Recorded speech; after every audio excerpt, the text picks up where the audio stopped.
Hello, everyone, and welcome to Literary Journeys with River.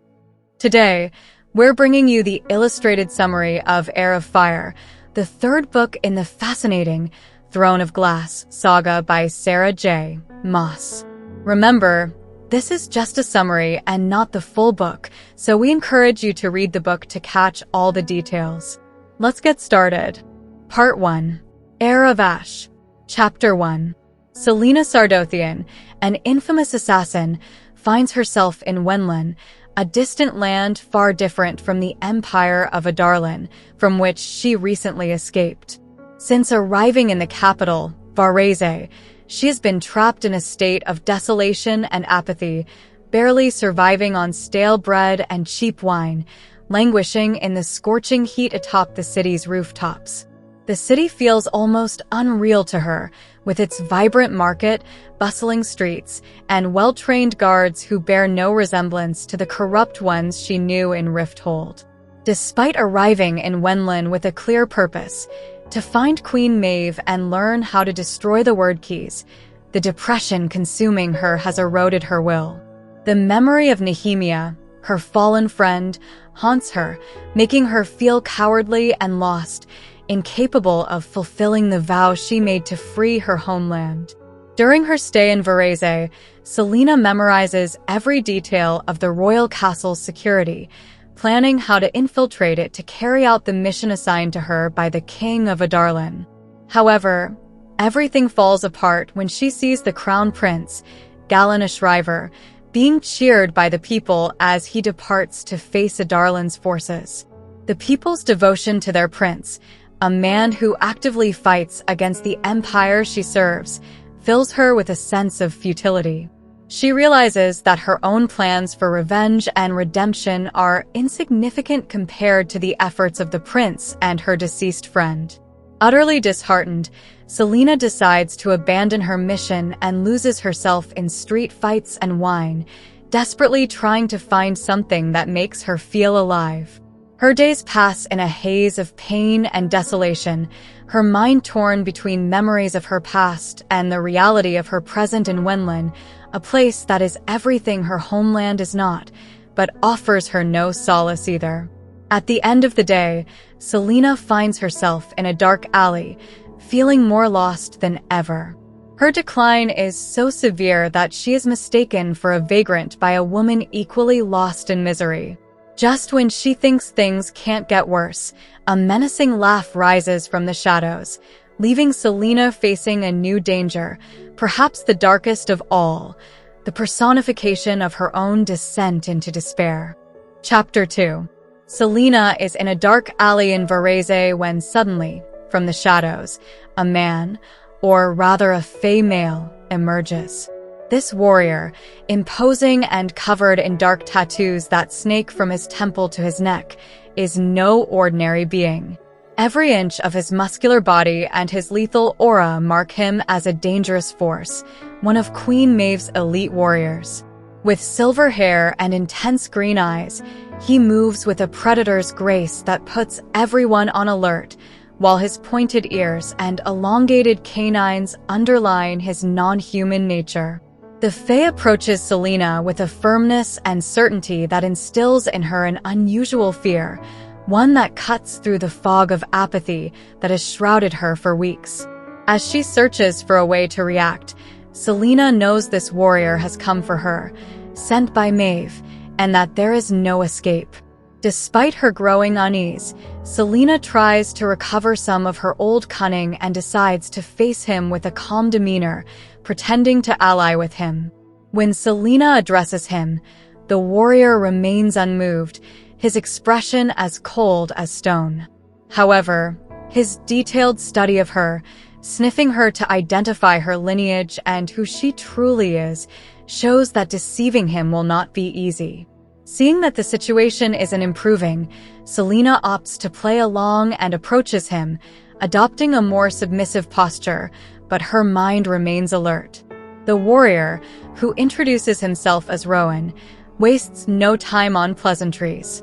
With a deep, resonant voice, he orders her to accompany him, making it clear that there is no choice.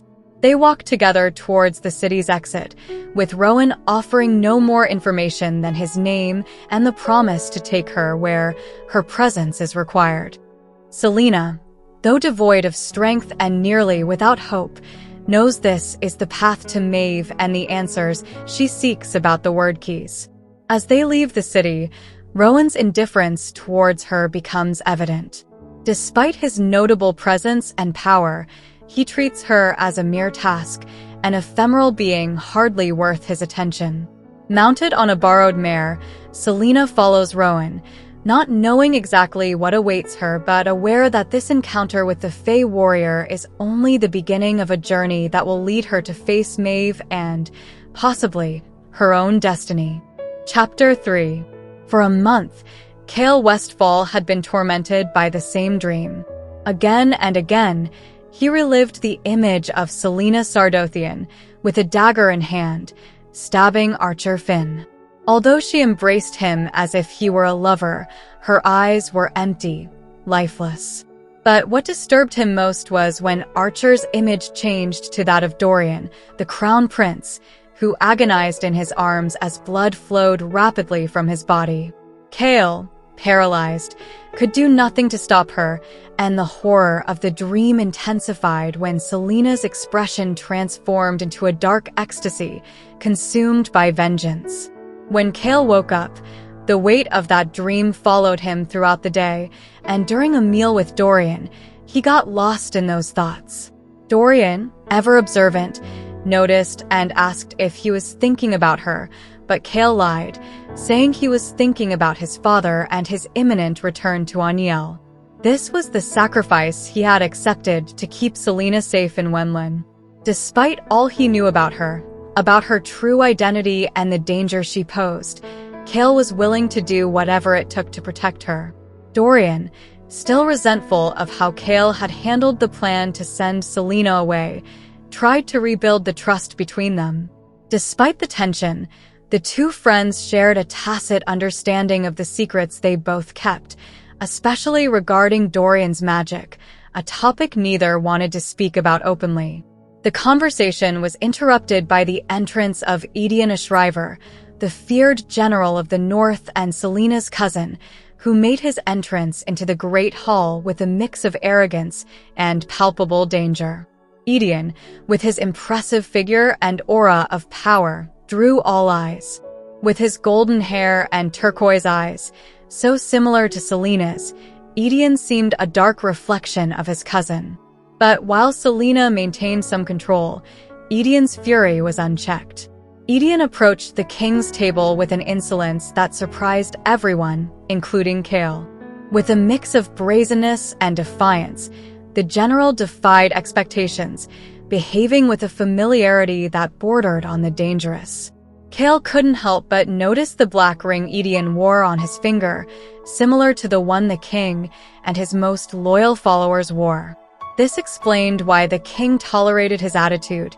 Edion was under his control, at least in appearance. The tension in the hall increased when Edion joined Chaol and Dorian at their table, provoking both with venomous comments disguised as jokes. Chaol, increasingly uneasy, tried to maintain his composure, but couldn't help but feel a growing fear of what Edion represented. This man, who had once been a prince of Terrasen, now served the king of Adarlan, and the possibility that he could turn against Celaena if he discovered her identity was terrifying.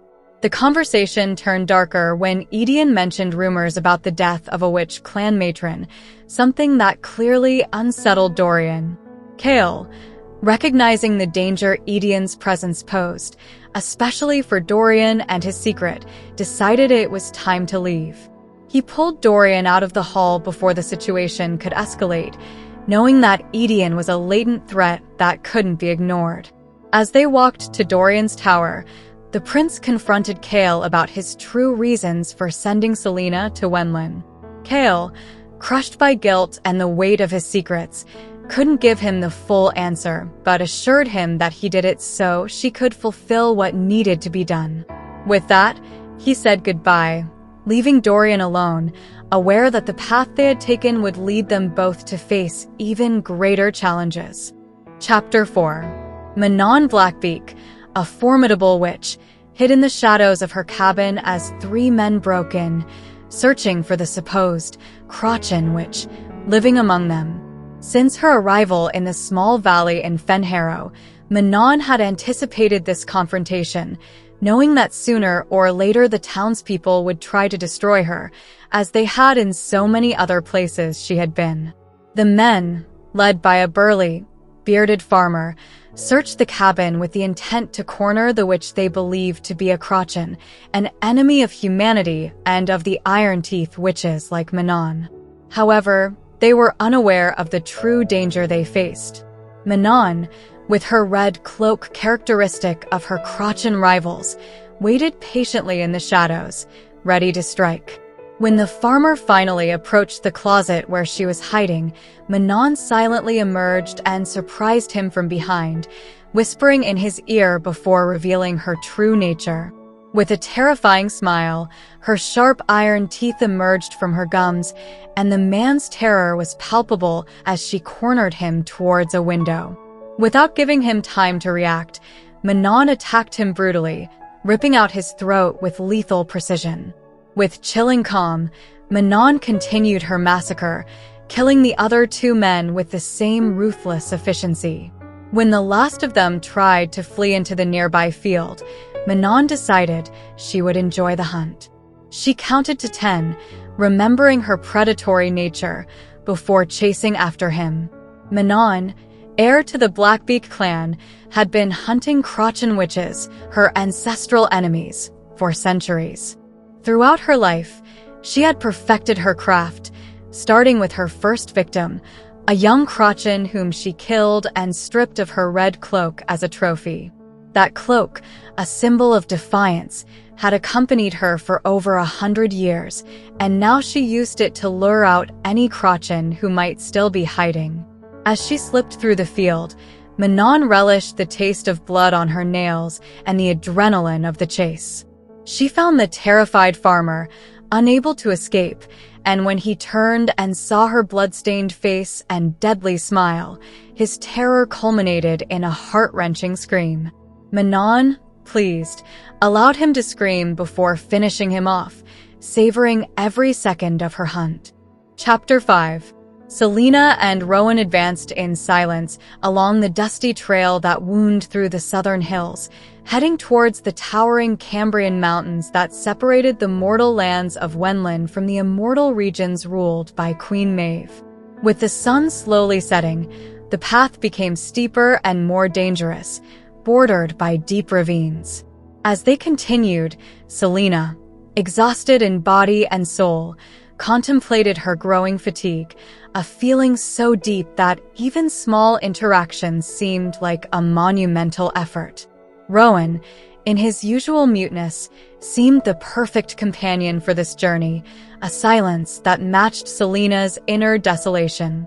As dusk gave way to darkness, the trail led them through a dense forest that stretched across the mountains. The air, charged with an ancient and vibrant energy, buzzed around them, and the sense of something primal and powerful mingled with the growing darkness. Far away, the sound of thunder announced an approaching storm. It was then that Rowan finally dismounted to make camp. The landscape, now shrouded in twilight, seemed to watch them, and the idea of spending the night outdoors, without even a campfire, increased Celaena's unease. After drinking from a nearby stream, where the water felt older and more powerful than any she had ever tasted before, Celaena returned to the camp. Rowan, wrapped in his own unshakable calm, offered her a piece of bread and cheese, which she gratefully accepted. The atmosphere of the forest, vibrant and ominous, kept her on edge, and when a group of small glowing eyes appeared among the trees, Celaena's hand instinctively moved towards her dagger. They were part of the little folk, magical creatures that always seemed to recognize her for what she was, even in her homeland, Terrasen. These beings often left her gifts during her travels, but now, here, Their presence seemed both a welcome and a warning. Rowan remained unfazed by the appearance of the small fairies, but Celaena, with her weapon still in hand, watched as more eyes glowed from the darkness. She knew that her blood connected her to them, her lineage linked to the ancient Fae queens. As she observed the creatures, she wondered what they knew of her people's fate in the West, of the wars and destruction that had ravaged her homeland. Curiosity and nostalgia overcame her, and in an impulsive act, she whispered to them that they still live, referring to those who had survived the massacres. Instantly, the eyes disappeared into the darkness of the forest. Although Rowan showed no visible reaction, Celaena felt that he had been aware of everything that had happened. The night, now in complete silence, seemed to contain a tacit understanding between them, one that needed no words, but that both deeply understood. The journey to Maeve would continue, but the shadows of the past, both Celaena's and her lineages, continued to haunt every corner of her soul. Chapter 6. Dorian Havillard stood before his father's breakfast table, the king of Adarlan. He kept his hands behind his back as he observed the man who had conquered much of Aurelia. The king, impassive, ignored him as he ate, and Dorian, who once would have protested this disdain, now preferred to keep a low profile. His life had changed drastically since discovering his magic and being drawn into the web of secrets surrounding Celaena. Now, his only concern was avoiding his father's suspicion. The king finally spoke. His comment about Dorian's silence made him tense, but Dorian responded with the same coldness, explaining that he was waiting for his father to speak first. The king eyed him with his dark gaze before ordering him to spend the day with Edian Ashriver, Celaena's cousin, and the general of the north. Dorian tried to protest, claiming he had other responsibilities, but his father was adamant. There was no room for debate. He had to accompany Edian. The question Dorian couldn't contain, about why his father kept Edian alive and made him a general, received a disturbing answer. The king used him as a weapon to maintain control in the north, knowing that Edian, despite his arrogance and rebellion, would not dare provoke a rebellion that could lead to the destruction of his own people. Dorian realized that his father considered Edian a useful tool, but he also knew that the king had ways to keep him under control if the time came. Later, Dorian attempted to fulfill his task of entertaining Edian, offering him various activities, but the general only wanted to walk through the palace gardens. During the stroll, Edian was dismissive and provocative, humming obscene songs and annoying Dorian at every opportunity. At one point, he even subtly caused Dorian to stumble into a thorn-covered wall, injuring his hand. Despite the discomfort and hostility of the encounter, Dorian tried to stay calm, aware that Edian was testing his character.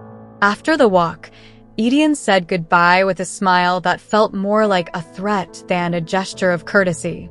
Dorian, puzzled, wondered what the general's true purpose was and whether Edian saw him as a potential ally or a threat. Edian's sharp mind made every interaction with him feel like a dangerous game, and Dorian couldn't dismiss the possibility that the general was evaluating his position in the court. Seeking some relief after the tense walk, Dorian headed to the healer's catacombs to have his hand treated. There, a young healer named Sorsha greeted him. Although she was not outstandingly beautiful, Sorsha had a grace and elegance in her movements that caught Dorian's attention. As she carefully tended to his wounds, Dorian noticed her nervousness and tried to reassure her with light conversation.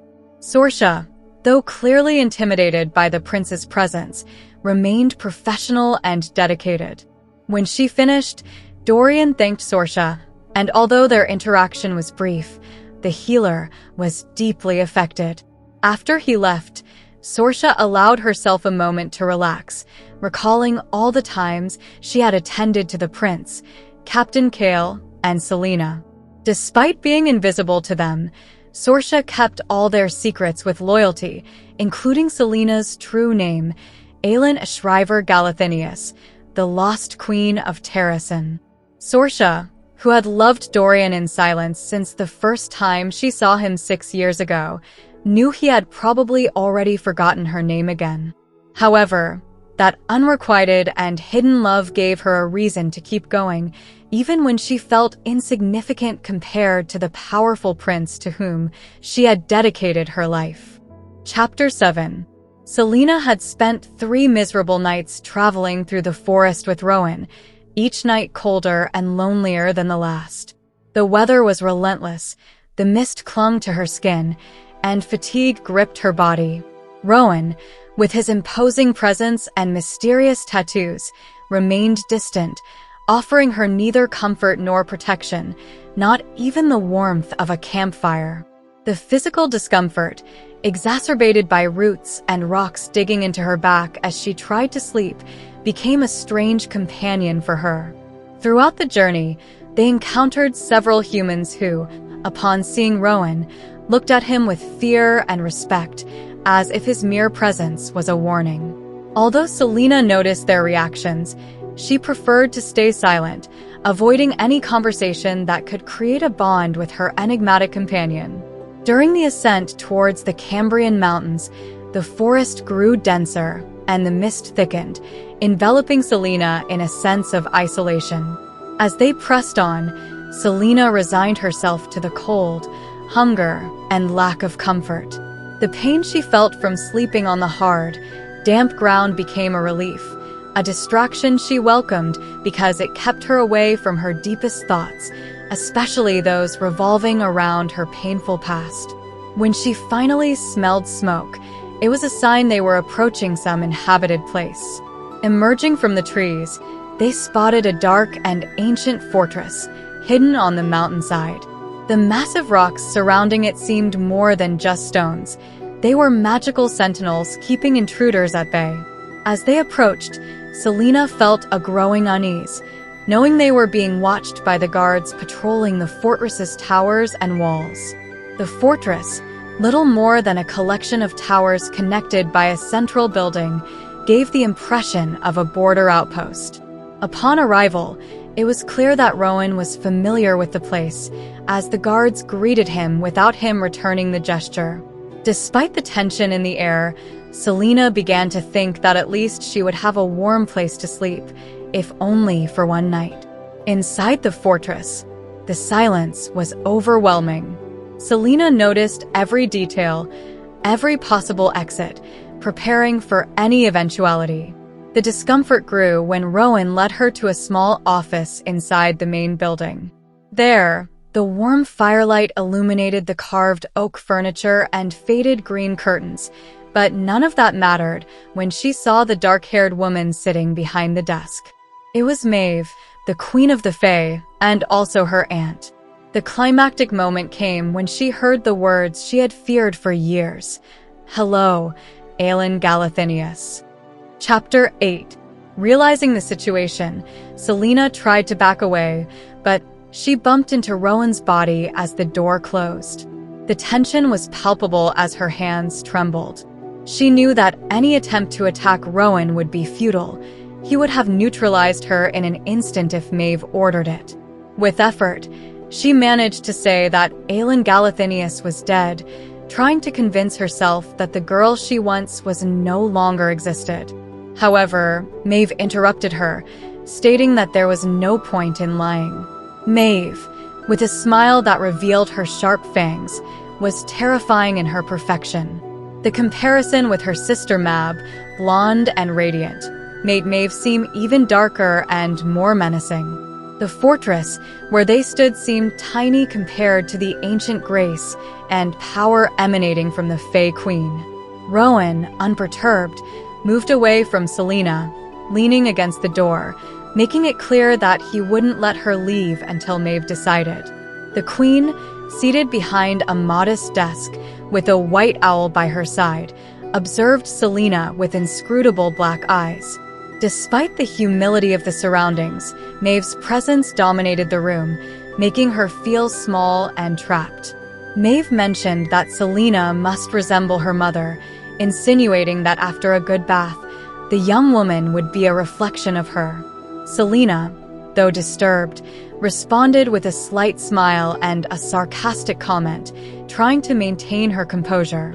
Maeve, enjoying the control she had over the situation, revealed that Rowan was from her sister Mora's line, making Celaena feel even more uncomfortable knowing they shared some distant relation. The queen explained that she had waited a long time to meet Celaena and that her eyes across the sea had brought her disturbing stories about the assassin with the Shriver eyes. Although Celaena tried to stay firm, Maeve's words emotionally disarmed her. Maeve mentioned that Celaena's parents had disobeyed her orders by running off together, mixing volatile bloodlines, which seemed a personal offense to the queen.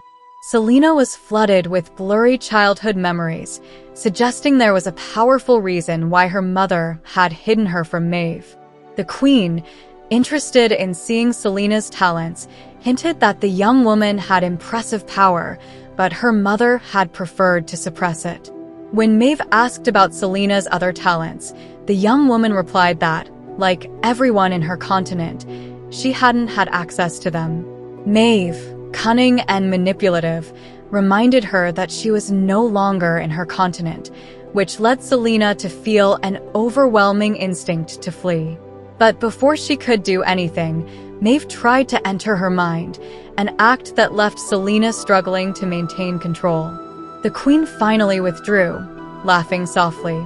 Maeve, knowing that Celaena was seeking answers about the word keys, offered her information, but only if the young woman went to Doranel. Desperate for answers, Celaena agreed, even though this would mean training with Rowan at Mistward, a fortress that served as a testing ground. Maeve explained that she wouldn't allow Celaena to enter Doranel until she proved she had mastered her gifts, implying a process that could take weeks, months, or even years. After leaving the room, Celaena followed Rowan through the dark hallways of the fortress, filled with rage and frustration. Hatred and loathing for Maeve and Rowan consumed her. When they finally spoke, their exchanges were tense and sarcastic. Rowan made it clear that he wouldn't allow Celaena to carry weapons during her training, which only increased her resentment. Upon reaching her small, cold room, Rowan ordered her to surrender all her weapons, an act that symbolized the control he now had over her. Celaena complied, handing over her weapons while cursing under her breath. Once alone, she examined the austere room, feeling the misery of her situation. She lay down on the bed, exhausted and hungry, but with no desire to face anyone. As she looked out the small window, she observed the stars, thinking of Terrasen and how she had avoided returning for so long. She reflected on her past mistakes, on the curse she had brought upon herself and others. Finally, she turned away, giving her back to the starry sky, and closed her eyes, wishing for a different world, a world where she was no one. Chapter 9. Manon Blackbeak stood on the edge of a cliff, her eyes closed, letting the damp, cold wind lash her face. Although she enjoyed the sound of dying men, the wind was one of the few noises she liked. As she leaned against the current, she remembered the sensation of flying, a pleasure she hadn't experienced in 10 years since the magic vanished and her ironwood broom stopped working. Behind her, her grandmother, the feared and powerful Blackbeak matron, was conversing with a man who called himself a duke. Manon was sure it was no coincidence that her grandmother had summoned her right after she had left Fenharrow covered in blood, nor that the meeting point was so close to the Adarlan border. Manon, ever vigilant, watched as the other 12 witches of her coven, the 13, took positions around the camp. They were her personal guard, feared by all, and didn't need weapons to be deadly. They were born lethal. Manon focused her attention on the guards surrounding the camp, sensing the fear in one of them. She allowed herself to smile, showing her iron teeth, which made the guard step back, his fear becoming more palpable. With her moon-white hair and burnt gold eyes, Manon had been described as beautiful, but that beauty was just another weapon in her arsenal, something she liked to use for amusement. The sound of footsteps in the snow distracted her, and when she turned, she saw her grandmother approaching. The Blackbeak matron, though affected by mortal aging since the magic disappeared, was still an imposing figure, with her dark robes and hair streaked with silver. The elder witch, with her mesmerizing presence, was someone no one dared challenge. Without saying more than necessary, the matron ordered them to head north, sending 3 of the 13 to fetch other Blackbeak witches and summon them to the Firian Gap, a dark and dangerous place. Manon knew that the Firian Gap was deadly terrain, full of caves and snowy ravines, where few survived. She herself had passed through there once, right after the magic disappeared, and nearly lost an arm in the process. As they walked, the Blackbeak matron revealed that Yellowlegs matron had been killed in Rifthold, and that the king of Adarlan had sent them an invitation to the Firian Gap, promising them a gift. Manon, ever cautious, suspected the king's intentions, suggesting it might be a trap. But her grandmother, with a smile that showed her iron teeth, explained that the king needed riders for his wyverns, beasts bred in the gap that would form his aerial cavalry. After serving the king, the witches could keep the wyverns and reclaim the western wastes, the lands that once belonged to them. The promise of flying again, of hunting as they were born to do, awakened a fierce emotion in Manon. Though they were not the ironwood brooms they once rode, the wyverns would be a more than satisfactory substitute. Chapter 10. Chaol, exhausted after a long day of training new recruits and avoiding Prince Dorian and the king's inquisitive gaze, was heading to his quarters when he noticed the absence of 2 of his guards from their posts outside the Great Hall. Irritated, he questioned the remaining guards, who nervously explained that the 2 missing men had been invited by General Edion Ashriver to a party in Rifthold. Edion, with his characteristic audacity, had assured them that Chaol wouldn't mind. Furious, Chaol punished the remaining guards with double shifts in the frozen gardens, and without waiting another second, he left the castle in search of the 2 deserters and the general. He headed to the tavern where, according to the guards, the party was taking place. Edion had rented the entire place, and the men at the door, recognizing Chaol, let him in without hesitation. The atmosphere in the tavern was chaotic. Nobles and courtesans mingled with drunken men playing cards and singing obscene songs. Chaol soon located his 2 guards, who, embarrassed, begged for leniency before being sent back to the castle, where Chaol would decide their fate the next day. But the real problem wasn't the guards, it was Edion. Chaol searched for him throughout the tavern, going up and down the stairs, questioning courtesans and masked nobles. However, Edion seemed to have vanished. Finally, a courtesan informed him that the general had left an hour ago, accompanied by a woman, looking for a more private place. Before returning to the castle, Chaol heard a disturbing rumor. The Scourge, Edion's feared legion, would soon arrive in Rifthold, and their warriors, known for their brutality, planned to unleash chaos in the city. This would be a disaster for Chaol, as any disorder could attract the king's attention and jeopardize his secret maneuvers. Aware that he needed to control the situation, Chaol decided he would attend Edion's next party. He was determined to find something he could use against the general, something that would force him to keep the Scourge in check and prevent things from spiraling out of control. Chapter 11. Celaena awoke in her cold, small room, still aching and trembling after a miserable night. Upon leaving her room, she found an ivory container with a perfumed ointment and a note that read, "You deserved it. Maeve sends her wishes for a swift recovery." Imagining Rowan forced to deliver the gift after receiving a scolding from Maeve, Celaena applied the ointment to her swollen lip. She also discovered that Rowan had left her water, soap, and clean clothes, which she gratefully accepted, as she hadn't had a proper bath in days. Although the clothes were simple, they were of good quality. After cleaning herself as best she could with the cold water, she dressed and looked at herself in the mirror, noticing her gaunt appearance and dull hair. She began to think of Cale, wondering what he would think of the situation she was in. The guilt and pain in her chest intensified as she recalled how she had allowed Cale into her life, only to realize that he remained a servant of the king who had ruined her existence. When she finally left her room, she was thankful that the kitchen where she was to work was warm, a welcome contrast to the cold she had endured. Inside, she found an old hunchback named Emrys and a young man named Luca, who seemed to run the kitchen. Emrys, a half-fae, looked at her seriously before asking if she had ever worked in a kitchen before. Though Celaena had no experience, Emrys accepted her help, hoping she would learn quickly.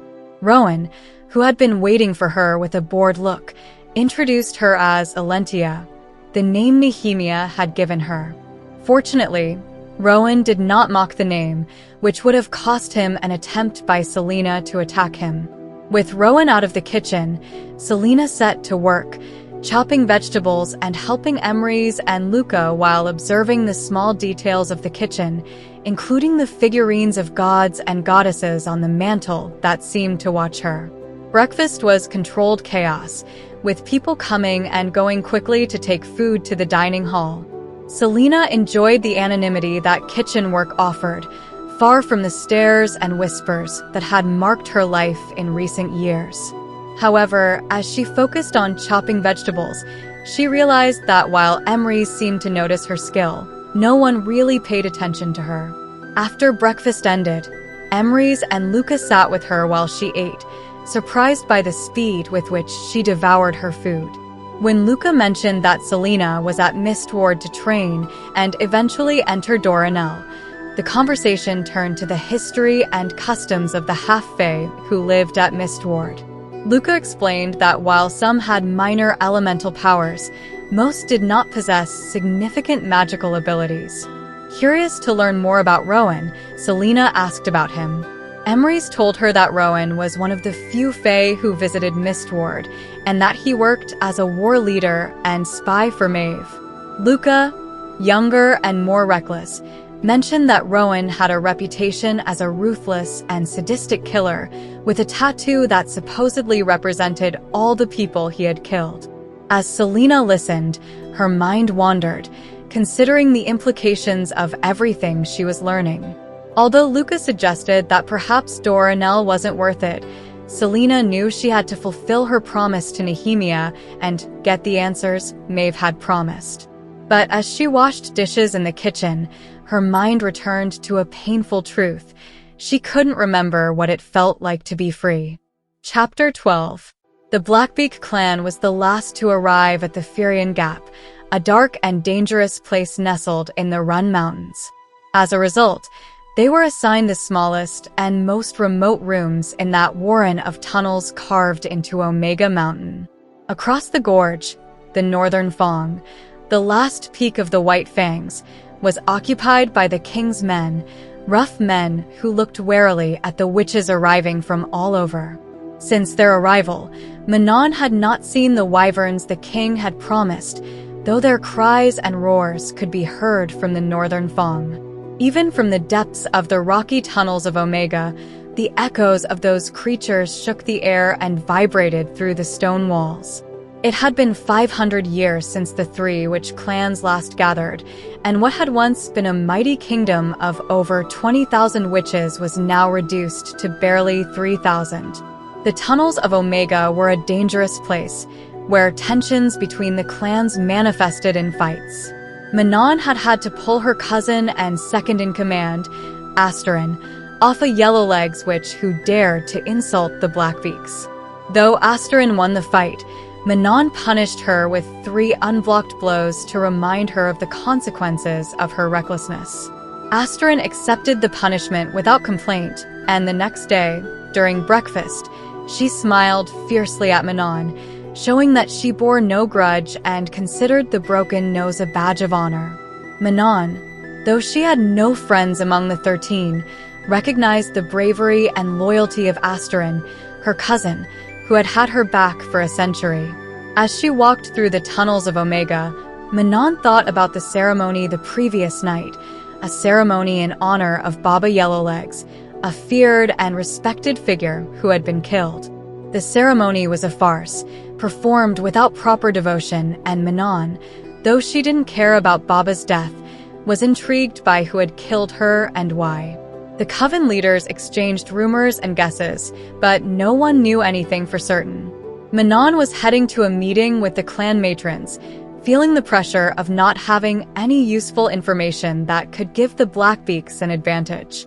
When she arrived at the atrium by the bridge connecting Omega to the northern Fong, Manon joined the other coven leaders, greeting her grandmother, the Blackbeak matron, with respect. The matrons of the 3 clans were gathered, along with their respective heirs. Petra, the heir of the Blue Bloods, observed Manon with a serene expression, while Iskra, the heir of the Yellowlegs, smiled provocatively at her, reminding her of the fight the previous day. Manon briefly considered whether it would be wise to kill her, but knew that which justice was swift and she couldn't attack without formal provocation. The Blue Blood matron, Cressida, announced that they would be shown what had brought them to the Furian Gap. The witches crossed the Black Bridge, a terrifying crossing for Manon, who felt the pulse of dark energy beneath her feet and the howl of the wind trying to knock them down.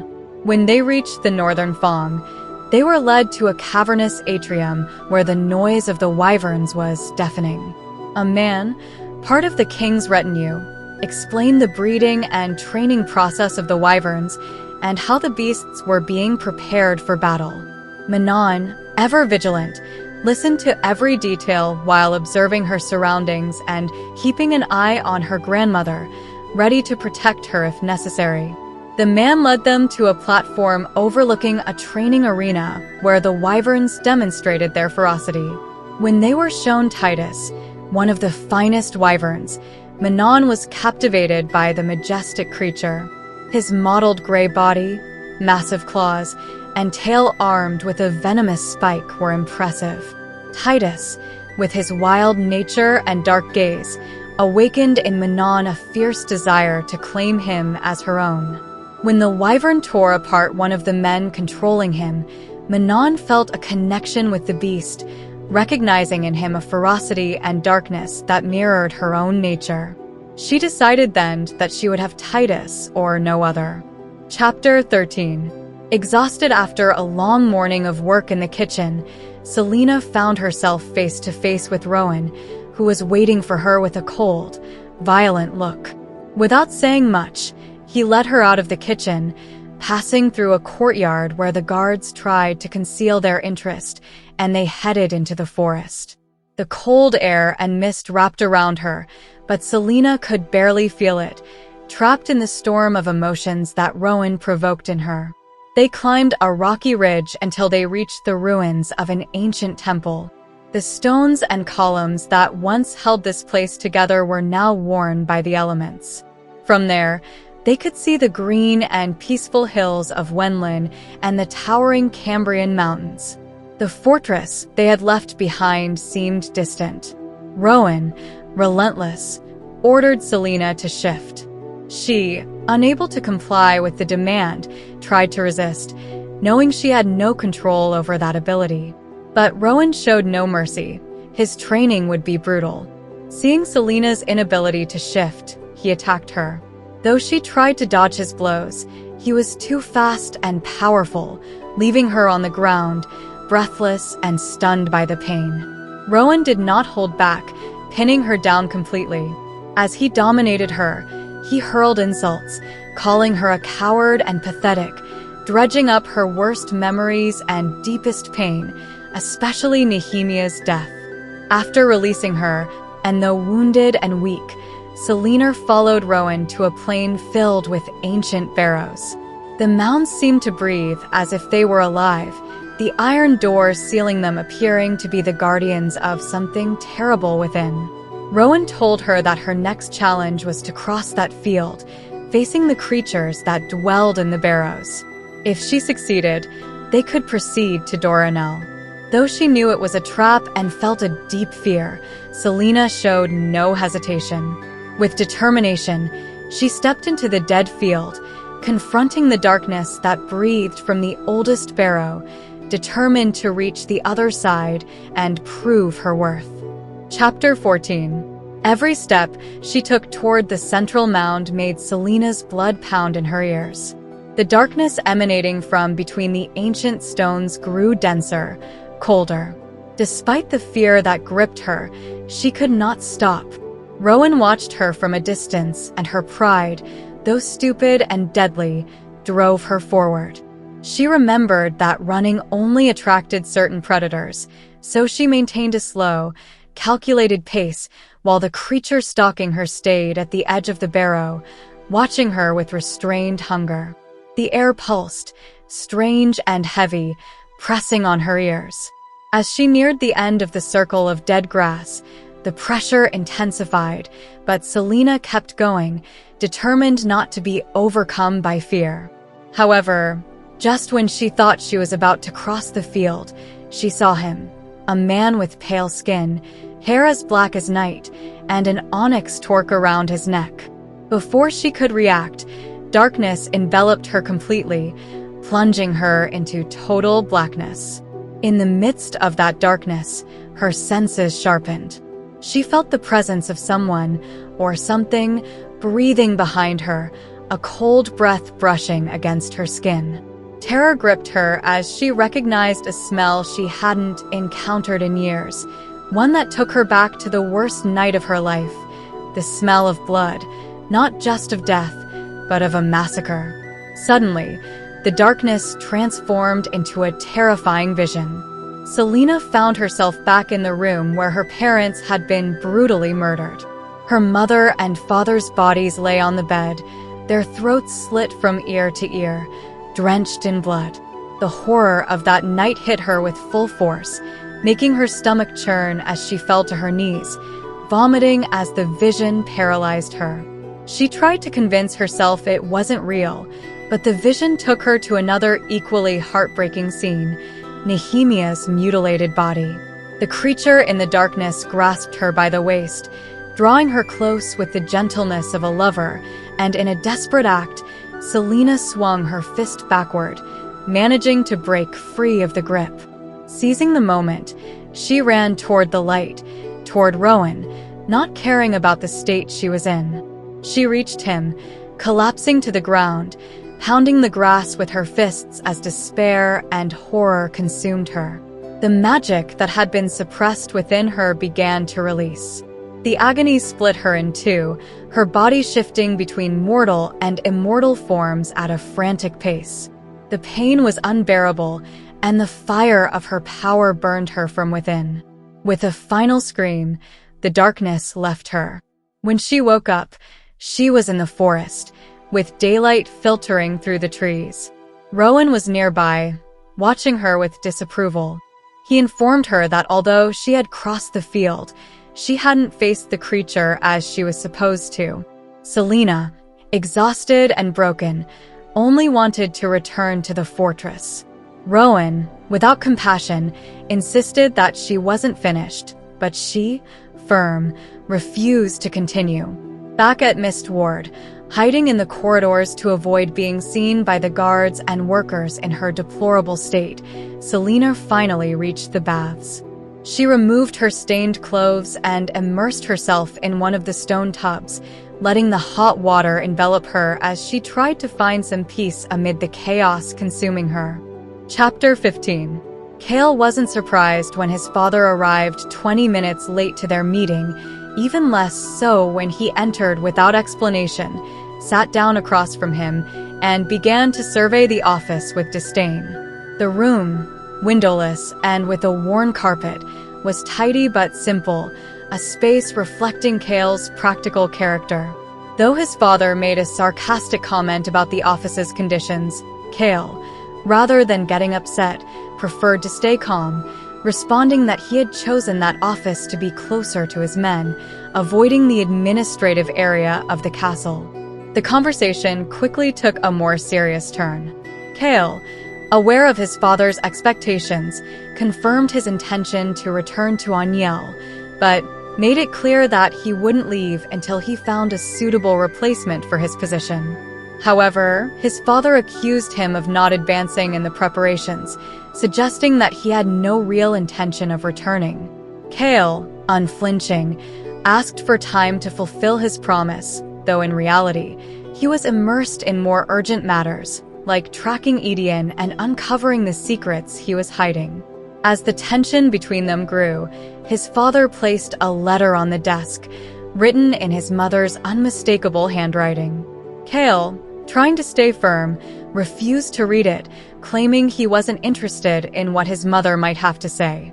This refusal, however, only gave his father a new tool to manipulate him, provoking in Chaol a discomfort that reminded him of his childhood when his mother was humiliated by his father. Finally, after an exchange of offers and veiled threats, they agreed that Chaol would have 2 months to return to Aniel. The meeting ended without a goodbye, leaving a sense of distrust and resentment in the air. Meanwhile, Sorsha was summoned to Prince Dorian's quarters, where she found a mess of books, papers, and scattered weapons. Despite her nervousness, she focused on healing the prince's wounds, including a split lip that was hard to ignore. Dorian, in an attempt to break the silence, began asking her personal questions, showing interest in her origins in Fenharrow. Although Sorsha tried to keep the conversation formal, her attraction to the prince became evident in small gestures. During the healing, Dorian asked her why she had never revealed her encounters with him and his friends to the court, to which Sorsha replied that she didn't see the need, especially since Dorian had never been cruel to anyone. However, the conversation took a darker turn when he asked about her family and her past. Sorsha, with visible pain, recounted how her village was destroyed and her parents killed during the purge, explaining that working in the castle was all she had left. Dorian, touched by her story, apologized sincerely, but Sorsha, feeling vulnerable, decided she should avoid future encounters with the prince. However, the next day, Dorian let her know that he wanted to learn more about her village, showing genuine interest in her past by wanting to add it to his personal map of the continent. Chapter 16. The dining hall in Omega was a dangerous place, the only space where the 3 Ironteeth clans crossed paths. Although their training was organized in rotating shifts to keep them separate, in that space, the tension was palpable. The witches fiercely competed for the wyverns, especially the males, and Manon, heir of the Blackbeaks, was no exception. She stood in line to receive her food ration, flanked by Asterin and her 13. Despite her desire for a male wyvern, Manon controlled her temper, knowing that a confrontation at that moment would be pointless. However, Iskra, the heir of the Yellowlegs, cut the line with arrogance, provoking Manon with comments about her flying ability. Though Manon felt the rage bubbling inside her, she remained firm, delivering a veiled threat that made it clear she wouldn't hesitate to teach her a lesson if necessary. With a cold smile, Manon headed to her table, where her grandmother, the Blackbeak matron, watched with approval. That day, the 13 would finally fly. Later, on the flight platform, nerves were on edge as the 13 prepared for their first flight in a decade. Manon, in her armor and red cloak, approached her wyvern, a small female, and mounted with determination. She knew that the trial they faced, called the Crossing, would be the final challenge for them and their mounts. With a strong kick, Manon launched her wyvern off the cliff, plummeting at a dizzying speed, the wind roaring in her ears. Just before crashing into the ground, her wyvern's wings unfurled, lifting them back into the sky. Manon and the 13 were flying again, the wind singing to them as they ascended victorious. Later, In her grandmother's small room, Manon received praise for her performance.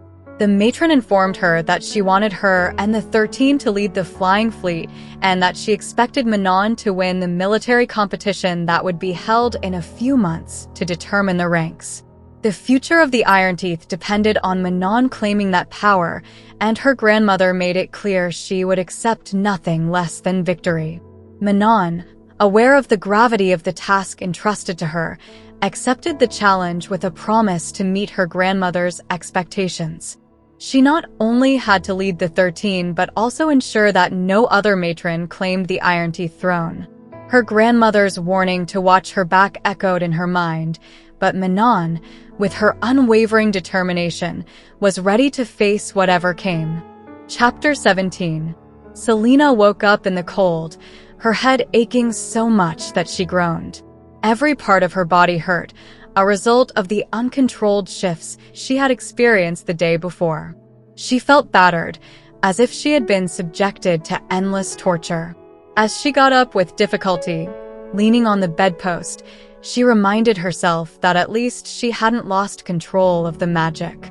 After a quick bath, she realized she didn't have any clean clothes and opted to wear a robe she found in the room. She noticed someone had left her clothes from the previous day, now clean and neatly folded, probably Rowan or another inhabitant of the fortress. As she dressed, she decided Rowan needed to see the consequences of his brutal training, showing her bruised face without applying the ointment he had given her. When she arrived at the kitchens, she found Luca and Emery's already working. Her appearance must have been shocking because both reacted with surprise and concern. Despite their attempts to help her, Celaena coldly rejected them, assuring them she had been through worse in her life. Though the others couldn't understand all she had suffered, her expression and the scars on her body told a story that needed no words. That day's training was as horrible as she expected. Rowan took her back to the ruins of the temple on the mountain and forced her to attempt shifting for hours, under freezing weather and with wind that cut to the bone. Despite her constant attempts, she couldn't shift. Rowan, unyielding, warned her that if she didn't manage to shift, there would be no magic lessons, and with the implicit promise that the next day would be even worse, he once again left her by the fortress baths. Back in her room, she found dry clothes carefully folded, making her wonder who was taking care of those details. Though her body screamed for rest, her stomach growled with hunger, so she decided to go down to the kitchens in search of food, hoping everyone had already left. However, when she arrived, she found several inhabitants of the fortress gathered around the fireplace, listening to Emery's tell stories. She moved among the shadows, grabbing a plate of food without anyone noticing. As she ate, she realized how different her life was compared to those who laughed and talked carefree. When Emery's began telling a story about the wicked fae who roamed Wenlin on stormy nights, Celaena couldn't help but feel trapped by the narrative.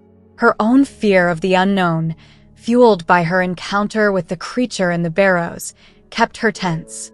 When the story ended, Emery's invited her to share a legend from her lands, but Celaena, still caught up in her memories and with a sense of loss, declined the offer. She withdrew to her room without saying more, feeling empty and disconnected from the stories and traditions that were once part of her life in Terrasen. That night, as she gazed at the stars from her window, she realized she had lost more than just a home. She had lost her connection to her roots, to the stories that once filled her heart with hope and courage. However, she closed the window on those memories, choosing oblivion rather than facing the loss. Chapter 18. Dorian was grateful not to have to spend much time with Edion, whose presence only complicated his already tense situation. The general barely acknowledged his existence outside of state dinners and meetings, and Dorian had also seen little of Kale, which was a relief, as their conversations had become awkward. However, Dorian had begun training with the guards in the mornings, which, though painful, helped him channel the restless energy that constantly plagued him. Moreover, the inevitable injuries gave him an excuse to visit Sorsha in the healer's catacombs, where she always seemed ready to receive him. Although Dorian tried to maintain his composure, he couldn't stop thinking about the conversation he had had with Sorsha about her past and the pain she carried with her. Sorsha, for her part, greeted him with a warm smile every time he visited, and Dorian found himself looking for any excuse to go see her. However, when Sorsha mentioned Celaena and asked about her well-being, Dorian realized he was still deeply worried about her, though he tried to hide it. As Sorsha prepared a tonic for his injured wrist, Dorian couldn't help but be drawn to her grace and the calm she exuded. However, the conversation took a dark turn when Sorsha mentioned rumors about a wild creature that had killed several people before Maas. With a mix of caution and curiosity, Sorsha asked Dorian what that creature really was, and he, with a rare honesty, told her the truth. He spoke of the two different creatures they had faced, and how Celaena had been the one to end the first. Dorian's response was enough to make Sorsha worry for his safety and that of his friends, understanding that they were dealing with forces much darker than she had imagined. At that moment, Dorian felt the cold of ice within him, the dark power that threatened to overflow. Sorsha, realizing what was happening, tried to calm him and suggested they could find a solution to prevent his magic from manifesting so uncontrollably. Despite her fear, Sorsha offered to help him, promising that she wouldn't reveal his secret to anyone. Later, Sorsha was called to the office of Amethy, the head healer, who reprimanded her for accidentally knocking over her work table during the incident with Dorian. Though Sorsha tried to apologize, Amethy was cruel, insinuating that Sorsha wasn't attractive enough to capture the prince's attention. Sorsha, accustomed to enduring insults and remaining invisible, accepted the scolding in silence, but couldn't stop thinking about what had happened. Despite the danger it posed, she decided that she would help Dorian control his power, not because he was the prince, but because she had seen the fear and desperation in his eyes. Meanwhile, Cale followed Edion on what seemed to be a clandestine mission. Edion had made a spectacle of himself at a party, behaving like an irresponsible drunk, but Cale, who watched him closely, saw how Edion slipped away to the city's slums, completely sober and alert. Cale followed him silently, hoping to discover something he could use to keep Edion in check. As they advanced, Cale realized that Edion was heading to a ruined building that seemed to be a gathering place for the rebels. He remembered the information Celaena had gathered about them and realized this could be a key site to understanding how they planned to defeat the king. If Cale managed to find out how to free magic, he could protect Dorian and perhaps even help Celaena. But just as he was lost in his thoughts, he felt the cold pressure of a dagger at his side, making it clear he had been discovered. Chapter 19. Cale offered no resistance as he was led into the empty room, aware that he could die or perhaps get the answers he sought. He recognized the guards by their fluid movements and worn weapons. He had seen these details before, when he spent a day as a prisoner in a warehouse and Celaena had massacred his captors without them knowing that their assassin was the Lost Queen. When they knelt him in a room that smelled of old straw, Cale looked up and recognized the older man who was watching him, a familiar face. It was the man who had begged Celaena to stop that night in the warehouse. Beside him, a younger man with a scar across his face watched him intently. It was Ren Alsbrook, the guard who had challenged him when he was their prisoner.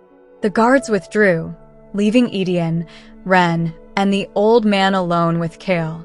Edion began circling Cale, his unsheathed sword gleaming under the dim light.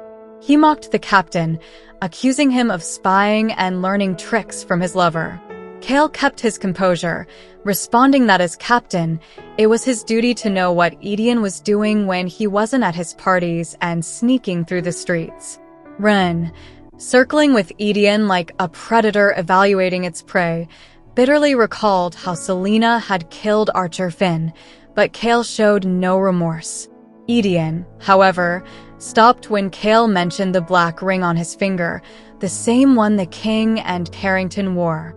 In an unexpected gesture, Edion removed the ring and explained that he had suspected the king's gift, so he made a replica and threw the real one into the sea.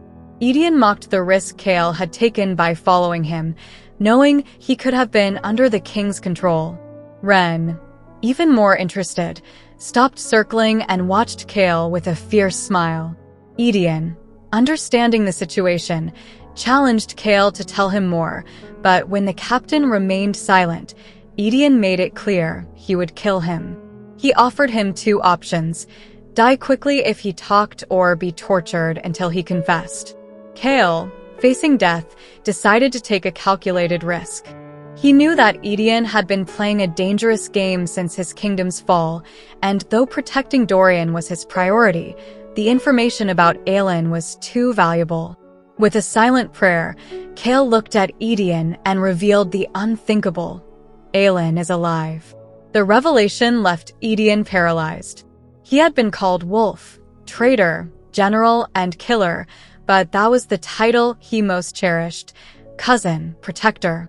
The memories of his cousin, the girl he had sworn to protect, came back to him with force. Edion watched the Avery from the docks, processing the information. Ren, the young heir of Allsbrook, had been involved in the rumors about Aelin, but knew nothing for sure.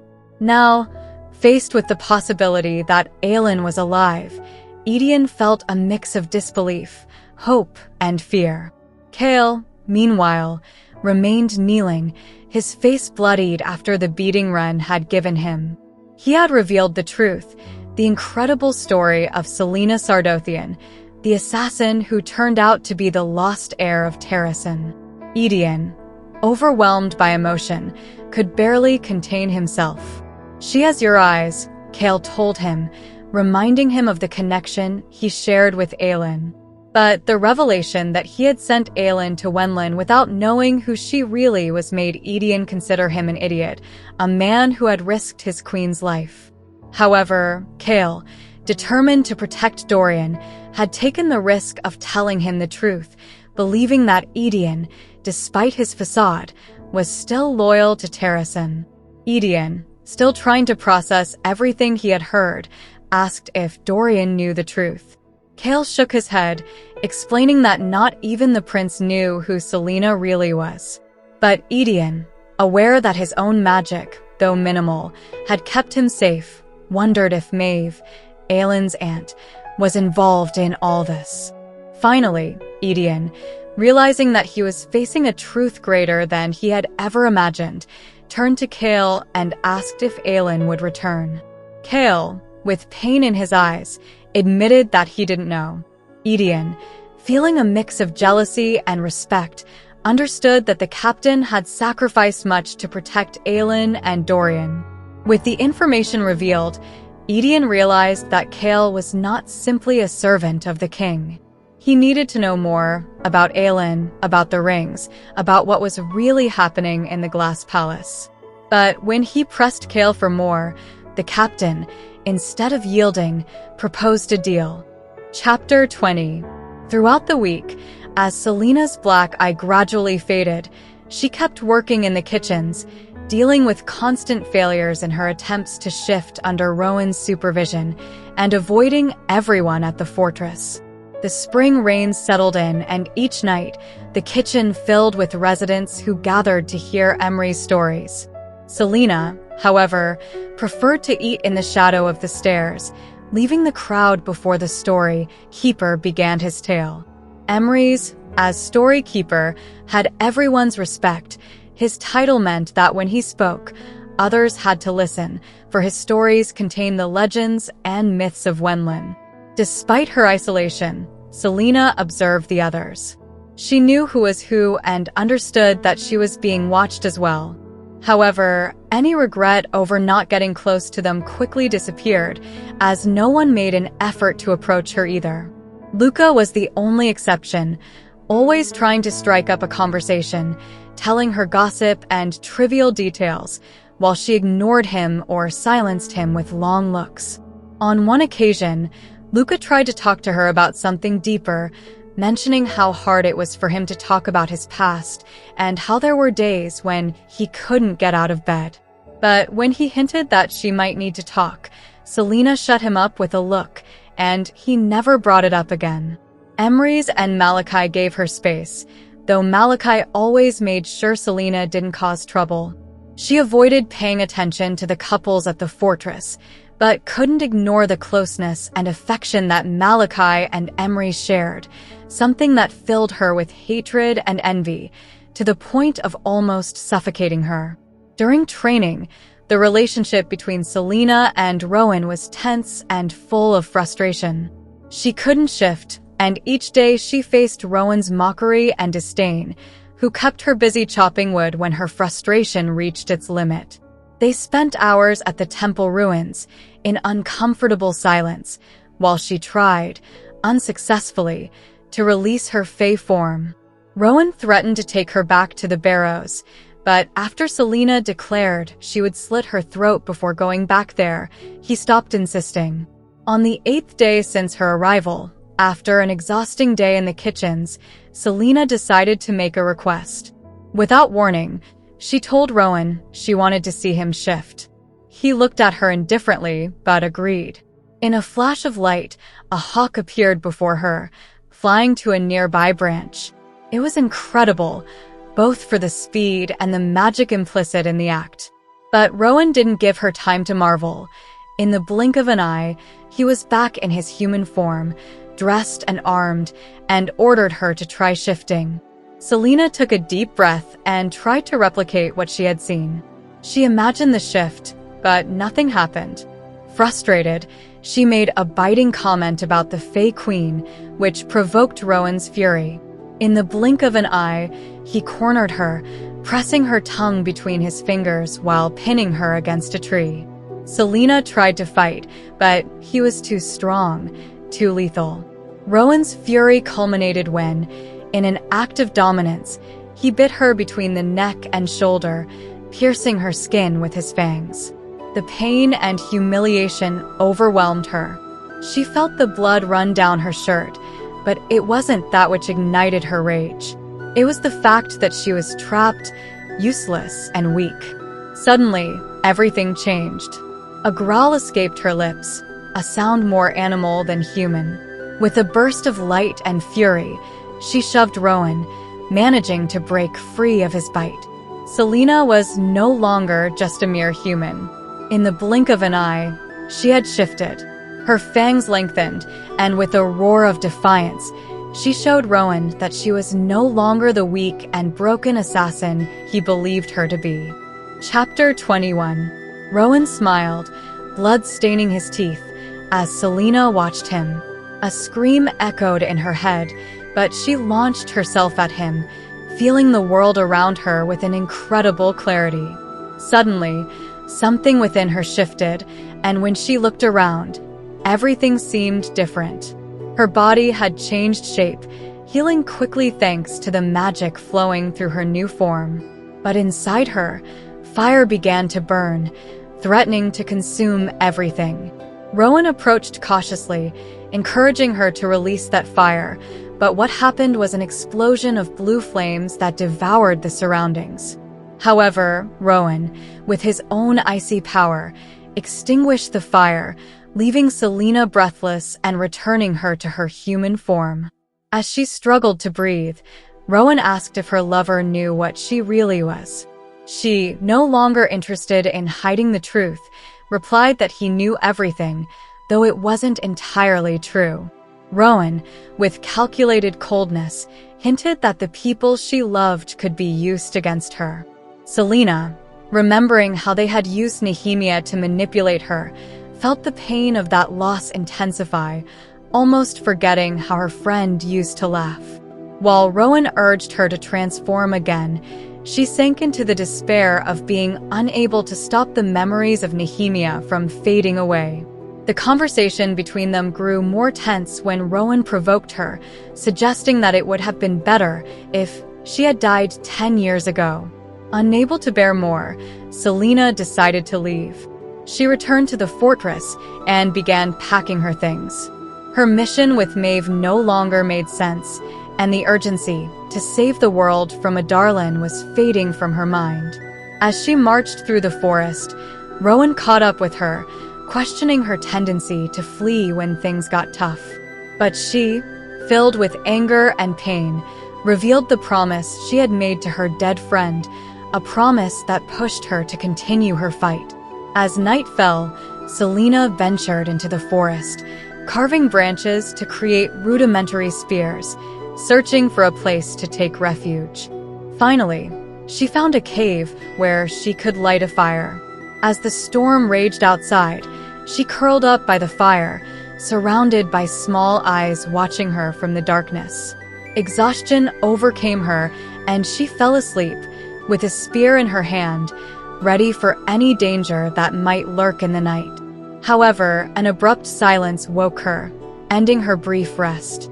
Chapter 22. In the darkness of the night, the rain fell relentlessly at the entrance of the cave where Celaena had taken refuge, but the forest had plunged into an unsettling silence. The eyes that had watched her earlier had disappeared, leaving in their place a sense of impending danger. With a spear in one hand and a stake in the other, Celaena cautiously approached the entrance, noticing a stench seeping from the forest, a mix of old leather and rotting flesh. Her instincts told her that the fire she had lit for warmth was now a dangerous beacon, attracting something much darker. She remembered Rowan's warnings about skinwalkers, creatures that stalked in search of human skin for their macabre disguises. As she advanced in the darkness, her vision slowly adjusted, but fear pushed her to keep moving, away from the cave. Suddenly, a flash of lightning illuminated the area and revealed 3 tall, thin figures standing in front of the cave. Although they had a human shape, Celaena knew they were not human. Silently, she continued moving, but when another flash of lightning lit up the sky, the figures had disappeared, though the persistent stench suggested they were closer than she thought. In her desperation, she bumped into something solid and hard. She attacked with the stake, but strong hands stopped her. For a moment, she thought her end had come, but as she looked more closely, she recognized Rowan's silver hair. He dragged her to a hollow tree for cover, telling her she needed to listen to him if she wanted to survive. Rowan ordered her to shift into her Fae form, warning her that skinwalkers, who didn't need to breathe, were immune to her wind magic. Though Celaena tried to access her power, she couldn't find it. The sound of the creatures sharpening their blades in the distance terrified her even more. Rowan explained that they needed to run to a nearby river and that the speed and form she took would determine whether they survived. Celaena, still consumed by fear, took a deep breath and focused. She felt Rowan's protective presence beside her, ready to give his life to keep her safe. Finally, when she heard the creatures approaching, Rowan pushed her forward, and they both began running toward the river. As they ran, the stench of the skinwalkers intensified, and their footsteps echoed in the night. Suddenly, a 4th skinwalker emerged out of nowhere, attacking Rowan. Without hesitation, he decapitated it in a swift movement, but didn't stop to admire his victory. He kept running, with Celaena close behind. The skinwalkers didn't stop pursuing them, taunting them, suggesting that not even the river would stop them. Celaena's desperation grew, but then, in a final act of bravery, she decided to use all the magic she had. As she leaped into the river, she channeled her power toward the skinwalkers, creating an explosion of blue flames that incinerated them in the air. When she finally reached the riverbank, Celaena was trembling, not just from the cold, but also from the fear of what she had done. She had destroyed the skinwalkers, but had also left a trail of destruction in the forest. Rowan, dry and vigilant, watched as the fire slowly died down on the cliffs. As they both recovered, Rowan explained the importance of Celaena learning to control her power, comparing it to a deep well from which magic had to be drawn slowly. He warned her that using too much of her power could consume her. Celaena, exhausted and trembling, realized that she needed to master her transformation to avoid being a threat to herself. Rowan, in an unexpected act of kindness, offered her his dry, warm cloak. Though Celaena felt resentment toward his authoritarian tone, she accepted the cloak and jacket, recognizing that, for now, following Rowan was her best option. With his help, Celaena began to understand that mastering her power wasn't just a matter of survival, but also a way to protect those she loved. Chapter 23. During that week, Manon and the Blackbeaks continued their daily training routine with the Wyverns. Though tension lingered in the dining hall, no open conflict erupted.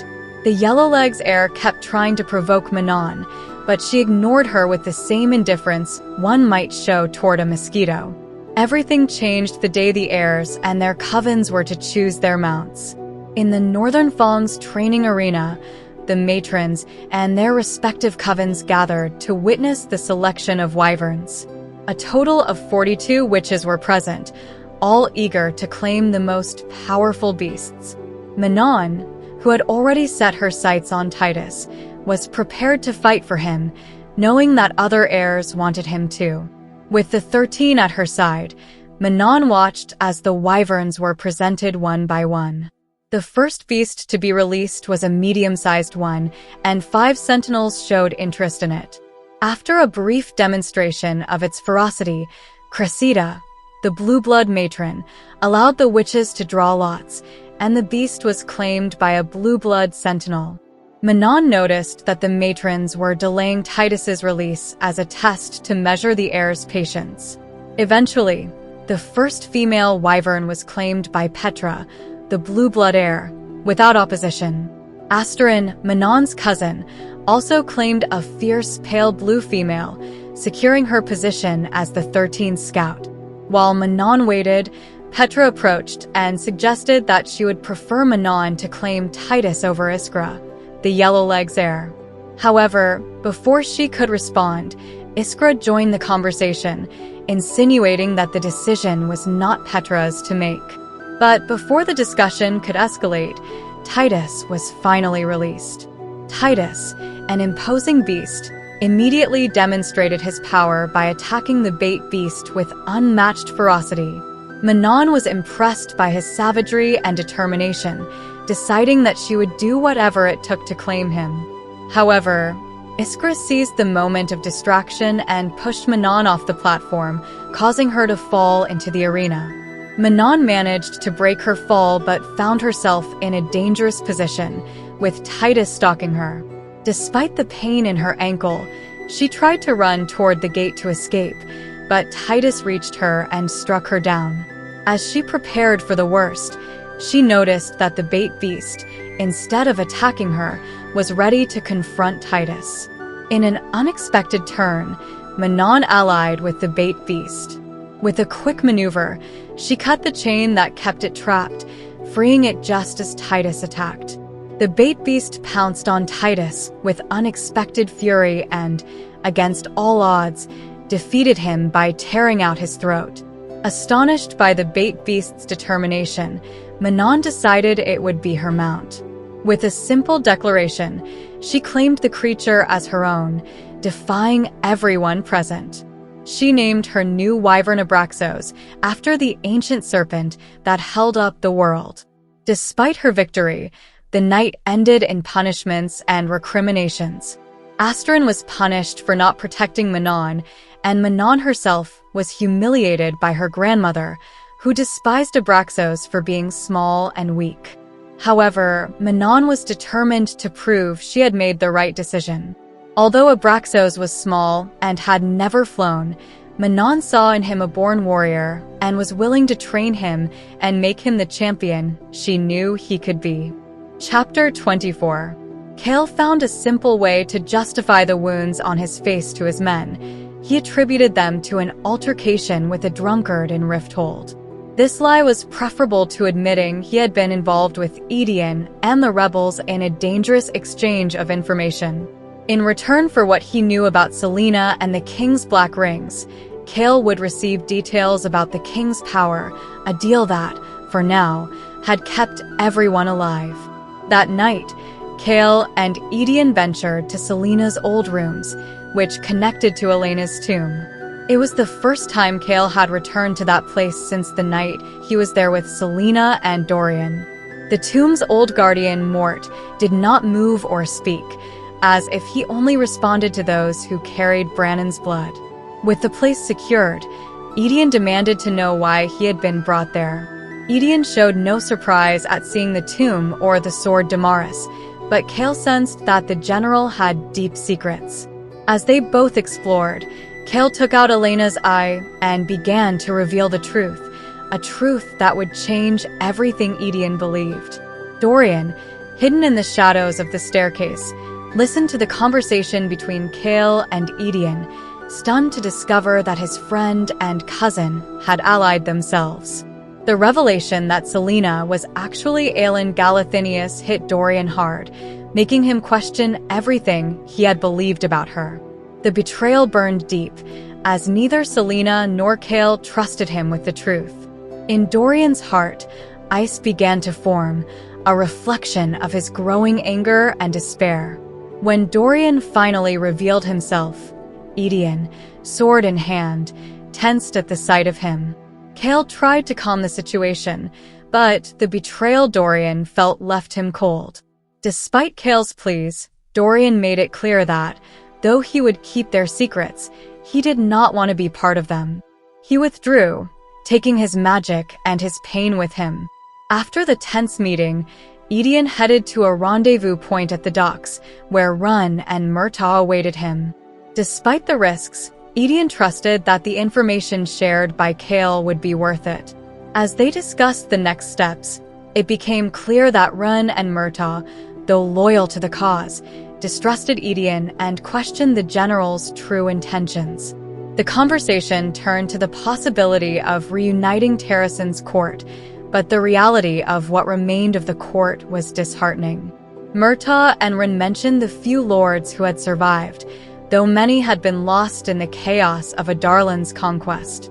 The conversation took a somber tone when they mentioned Alide, Lady Marion's daughter, whose fate remained uncertain. Despite everything, Edion knew that when Aelin returned, her revenge against the king of Adarlan would be devastating. In his heart, he hoped that the words he had spoken were true, that what Aelin would do would far surpass the cruelty of what had happened 10 years ago. As he walked away, Edion prepared to continue the dangerous game he was immersed in, knowing that the fate of his queen and of Terrasen was at stake. Chapter 25. For a week, Celaena lived without major threats, though she made no progress with Rowan. Despite having survived the encounter with the Skinwalkers, her relationship with the Fey Prince remained tense, and the transformation she so desperately needed to master continued to be an insurmountable challenge. Rowan, true to his word, punished her with 2 shifts in the kitchens, leaving her exhausted and too tired to dream. Although the work was grueling, it allowed her to listen to Emery's stories, which Luca insisted he tell every night. Each day, Rowan took her to the ruins of an ancient temple where they attempted, unsuccessfully, to get Celaena to shift. Despite the magical surroundings and the warmth that seemed to emanate from the stones, she couldn't overcome the fear of losing control of her magic, a fear that haunted even her dreams. After hours of failed attempts, Celaena would rise in frustration, walking among the ruins as she reflected on the place. When she asked about the origin of the ruins, Rowan explained that it was the temple of Mala, the sun goddess. Fascinated by the history, Celaena explored the site, feeling a strange connection to the ancient power that still resonated in the stones.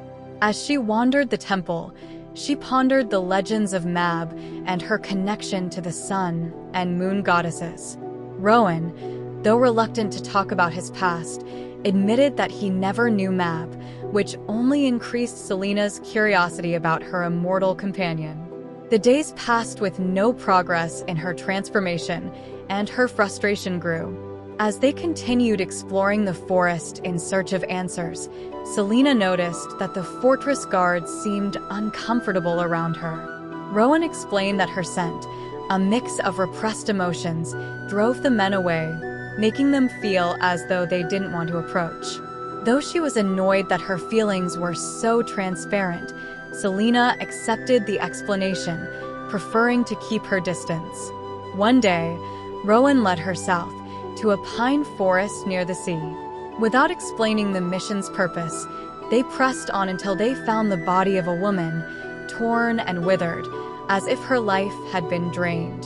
The familiar, repulsive smell reminded Celaena of the creature she had faced in the barrows, confirming her worst suspicions. Though Rowan did not know the creature's exact nature, they both concluded that something far more sinister was lurking in Wenlin. After examining the body, Rowan decided they should return to the fortress, but Celaena insisted on burying the woman. With determination, she began to build a makeshift funeral pyre.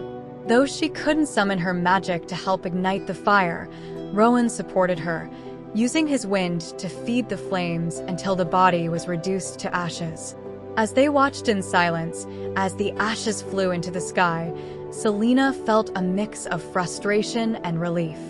Though she had failed to turn her pain into power, she found a moment of peace in the ritual they shared. Rowan, for his part, said nothing, but his silent support spoke of a deeper understanding between them. Chapter 26. Chaol hadn't seen Edion or Dorian since that night in the tomb. Though the prince spent his time in the catacombs with a young healer, Chaol was relieved that at least Dorian had someone to talk to. However, the distance between them was painful. He knew that protecting Dorian and Celaena, even if they hated him for it, was worth it. A week later, Chaol met with Edion in a safer location, a secret apartment Celaena had left in her will. Upon entering, the general was surprised to see the luxurious details of the place, reflecting the refined taste and life Celaena had led before Endeavor. As Edion examined the place, Chaol left him alone to process everything.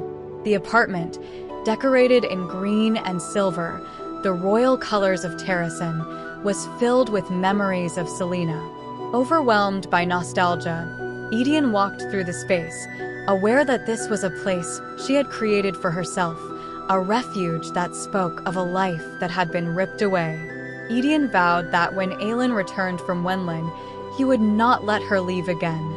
Finally seated in front of the fireplace, Chaol demanded the information Edion had promised. Edion recounted his experience on the day magic disappeared, a day marked by waves of birds flying in strange directions, followed by screams and death. Edion, trapped in a tower in Orinth, watched as the birds moved in an inexplicable pattern, first to the northwest and then to the south, suggesting that something in Endeavor or beyond had triggered the disappearance of magic. Edion shared more details about similar reports from other rebels who also noticed strange phenomena that day. In the deserted peninsula, the events were even more puzzling, with 3 waves instead of 2, culminating in the disappearance of magic. Murtaugh, one of the rebels, had discovered more information, but Edion insisted that Chaol would have to wait 3 days for more concrete answers. Frustrated by the lack of details, Chaol questioned how Edion could endure working for the king, knowing all he did. Edion responded harshly, making it clear that his loyalty was to Aelin and that he would do whatever it took to protect her. Meanwhile, Dorian was living through a terrifying and wonderful week. He spent his afternoons in a hidden workshop with Sorsha, researching ways to contain his magic. Though both knew it was dangerous, they pressed on, knowing the alternatives were worse. During one of those days, Sorsha gave him an iron mix to test if it could mitigate his power. Though Dorian felt the pain of his magic as he tried to use it, the strength of the iron in his blood seemed to have a calming effect. After the experiment, driven by relief and his attraction to Sorsha, Dorian kissed her. Though the kiss was brief, it left them both in silence. Sorsha, surprised, pulled away, and Dorian left the workshop, still feeling the sensation of her touch but unsure if Sorsha wanted him or if he had crossed a line. Chapter 27. Manon stood on the observation platform of Omega, watching the Yellowlegs cross the pass. Iskra led the group, riding her fierce wyvern, Fender. Manon noticed how the witches flew with precision, disappearing into the clouds as they passed over the highest peak of the northern Fong. Beside her, Asterin, her second-in-command, commented on the strength of the pair Iskra and Fender made. Manon had planned to go to the caverns to see Abraxos, her wyvern, but first, she wanted to ensure that the Yellowlegs were indeed gone for the next 3 hours. As she watched, she ordered Asterin to keep the 13, her coven, occupied for the rest of the day, ensuring they practiced falls and kept an eye on the Yellowlegs. Asterin, who had always been loyal to Manon, reaffirmed her loyalty, despite Manon knowing that her grandmother, the matron, had given orders to keep an eye on her. Manon briefly wondered how she had earned such loyalty from her second, a loyalty that seemed to go beyond mere obedience. However, she did not mention it and continued with her plans.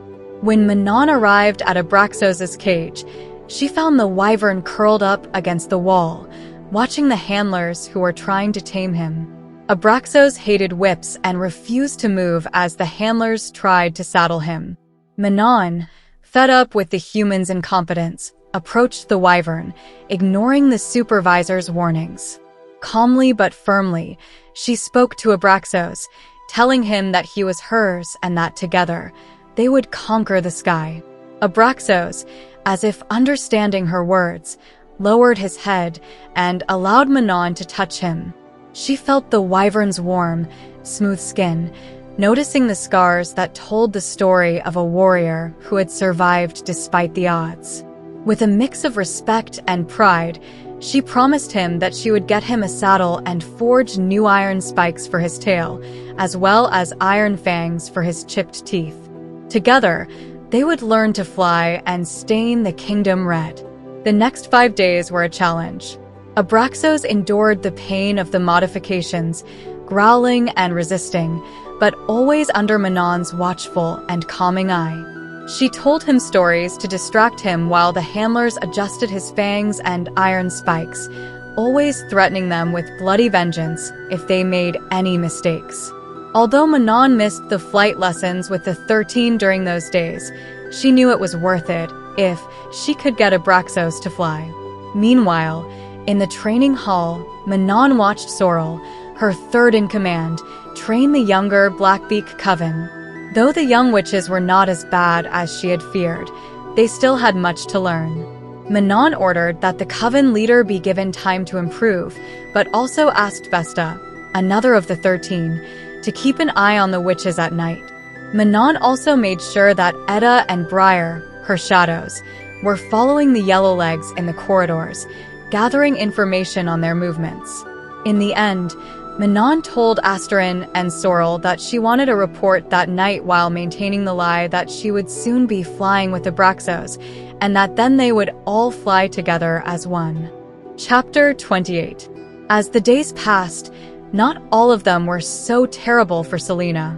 One day, Rowan decided to take her to a special place, the Healer's Commune, located 25 kilometers away, on the border between the Fey world and the mortal one. It was a site where the world's best healers had learned and taught over the years, and though her mother had never taken her there, Celaena had always dreamed of visiting it. Now, thanks to Rowan, she had the chance to walk through the place, though her visit was brief due to the distance and her inability to shift at will. Despite the peace she felt in the commune, Celaena couldn't help but wonder if Rowan had brought her there just to remind her how far she was from the life she once had. That doubt accompanied her on the long journey back, during which Rowan informed her that the next day they would set out for another unknown destination, where they would spend the night. That morning, Celaena prepared quickly, knowing Rowan was waiting with a small package in his hands. Inside the package was clothing, and without saying much, he indicated that she should prepare for a long walk. As they advanced through the trees, Rowan finally revealed their destination. Another body had appeared, a half-fae, and they needed to investigate in a nearby village. However, Rowan admitted that he needed Celaena's help, as mortals were more likely to talk to her than to him. Celaena, though resentful of Rowan's manipulation, understood the gravity of the situation. The creature that had killed those people was still loose, and rage began to burn inside her. Rowan, aware of her anger, told her to use that rage as a tool, a means to achieve her transformation. She hesitated but knew he was right.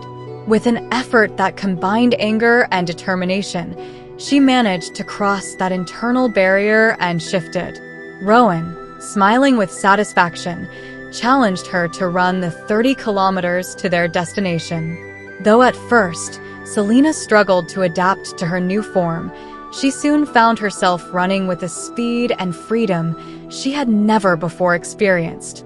The world blurred around her as her senses sharpened, and for the first time in a long while, she felt truly alive.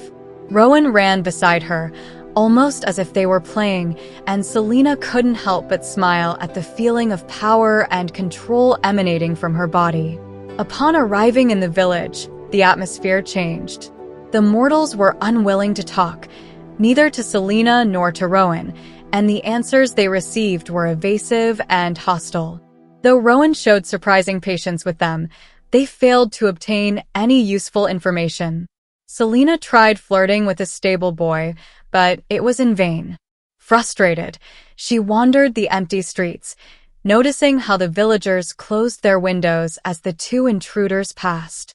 Finally, they decided to try another tactic, spending money in the village. They bought chocolates, fresh bread, and meat, which eventually attracted the vendors who had previously avoided them. However, by the end of the day, they still had no leads on the creature. Even so, Celaena felt the day hadn't been entirely bad. That night, under the tree canopies, Celaena dreamed of her childhood. She remembered how her mother called her Fireheart, and how, despite being the heir of two powerful bloodlines, she had longed to be a normal girl. In her dream, she relived her parents' frustration with her uncontrollable power and how the court looked at her with fear. Edion, her cousin and only friend, was always by her side, willing to burn the entire world if she asked. Upon waking, overwhelmed by the memories, Celaena found herself in the forest, with Rowan crouched by a campfire.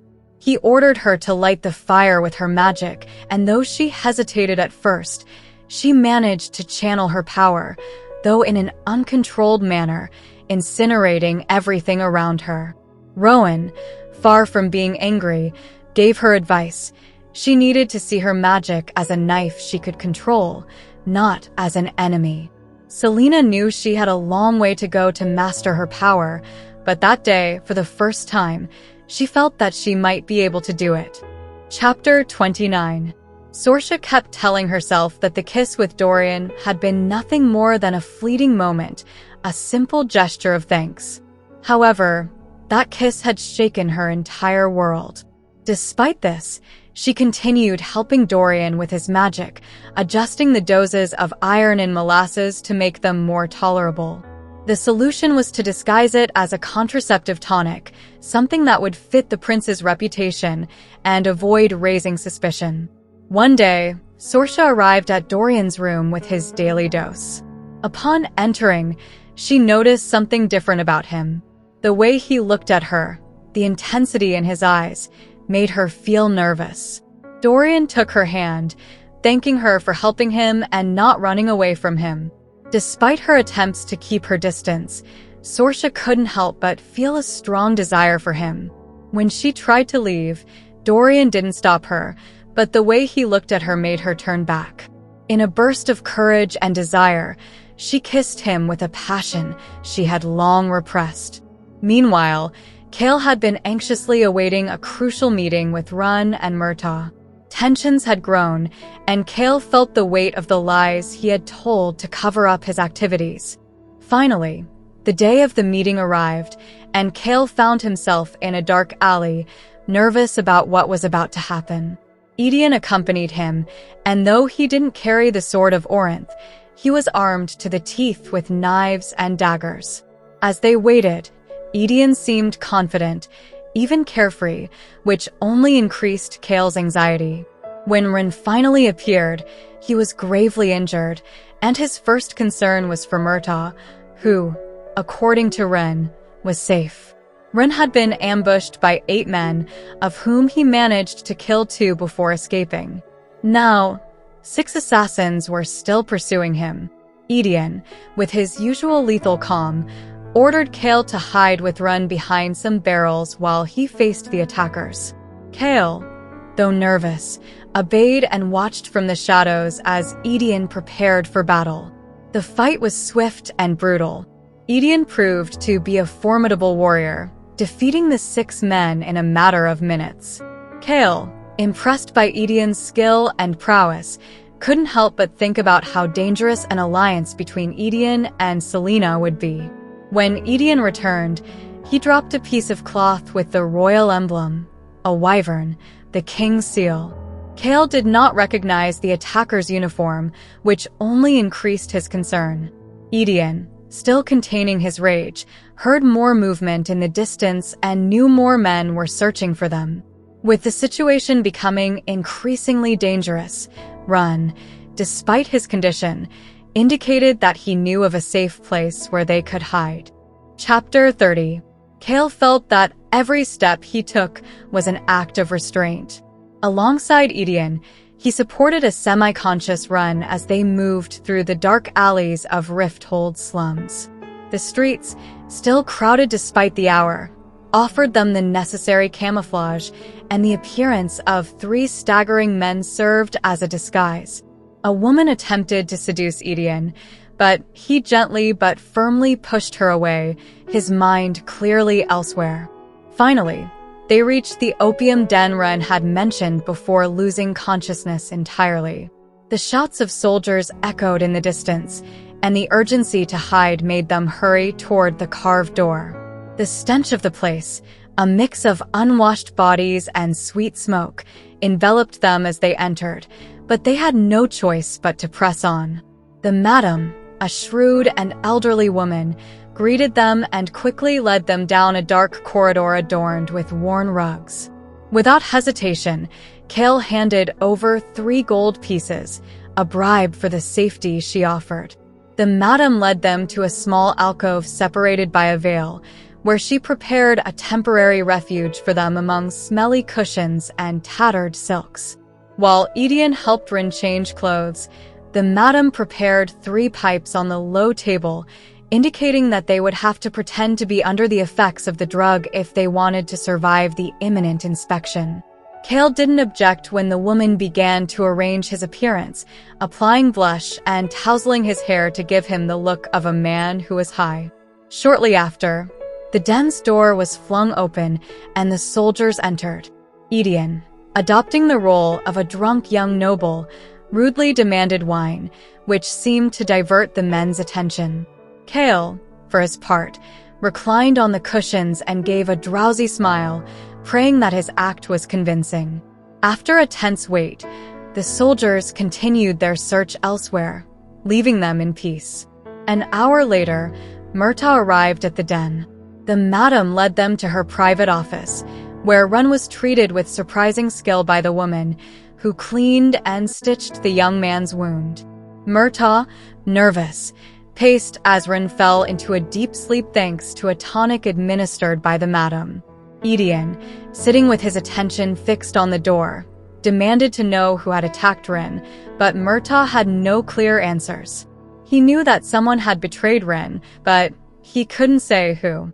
Murtaugh shared with them his theory about the disappearance of magic, which he had discussed with Rin. According to his research, the energy waves that marked the day magic disappeared formed a triangle across the continent, with Rifthold, the frozen wastes, and the deserted peninsula as vertices. They believed that a spell had been cast from these specific points. Edion traced the lines on a map, pondering the possibility of undoing the spell. Murtaugh, however, had no concrete solution. His research had stalled due to a lack of resources and the constant danger they lived in. Edion, in an attempt to help, suggested that they stay hidden for a while, but Murtaugh confessed that they had no safe place to stay. Kale, realizing the gravity of the situation, offered them a hidden apartment in the slums, assuring them they would be safe there. Murtaugh, though grateful, was reluctant to accept the offer, but Kale insisted, making it clear that the apartment's owner wouldn't mind them using it. Chapter 31. Manon was determined to make Abraxos fly, but the stubborn wyvern resisted her attempts. Despite the bright and sunny days, the icy wind descending from the snowy peaks of the Fangs made the mission even more challenging. They had briefly left the mountain, using a narrow path leading to the heights to give Abraxos a chance to stretch his legs. However, the wyvern seemed more interested in the flowers than the raw meat Manon offered him. She held a raw lamb leg in front of him, insisting he eat it as a well-deserved reward. But Abraxos, lying on his belly in the meadow, simply sniffed the flowers poking through the melted ice. Exasperated, Manon threw the meat in front of his snout, but the wyvern, instead of devouring it, pushed it aside with his paw, preferring to continue enjoying the flowers. Desperate to make him eat, Manon decided to give him what he seemed to desire, fresh meat. She climbed the nearby mountains and, after an exhausting hunt, managed to catch a mountain goat. The effort left her covered in dirt and blood, but Abraxos devoured the goat in 2 bites. However, her problem didn't end there. The wyvern was still reluctant to return to the cavern, showing signs of discomfort and reluctance. Upon returning to the northern Fong, Manon was summoned by her grandmother, who, without even looking at her, commented on her dirty and bloody appearance. The matron was clearly displeased with Manon and Abraxos's progress. The yellow legs were already flying as a team, while Manon was still struggling to get her mount to even take off. Her grandmother's warning was clear. Manon had to fly with her squad the next day or not bother returning. Desperate, and with the threat of failure hanging over her head, Manon took Abraxos to a mountain peak used to train young wyverns. The eastern side offered a gentle slope, ideal for Abraxos to attempt flight, while the western side was a deadly chasm. Manon, determined to make the wyvern fly, tried everything she could. She jumped on his back, spurred him hard, and directed him toward the eastern edge. But Abraxos, in a panic, began to shake violently, ignoring Manon's orders. As the situation grew increasingly dangerous, Abraxos moved frantically, nearing the western precipice. Despite Manon's attempts to control him, the wyvern lost his balance and both plummeted into the abyss, the world tilting vertiginously around them. Chapter 32. Manon had no time to think about her death as they plummeted from the cliff. The world spun around her, the wind howled, and Abraxos thrashed as they both hurtled toward the ground at terrifying speed. Her muscles were tense and trembling, but Manon clung to the saddle straps, knowing they were the only thing separating her from a tragic end.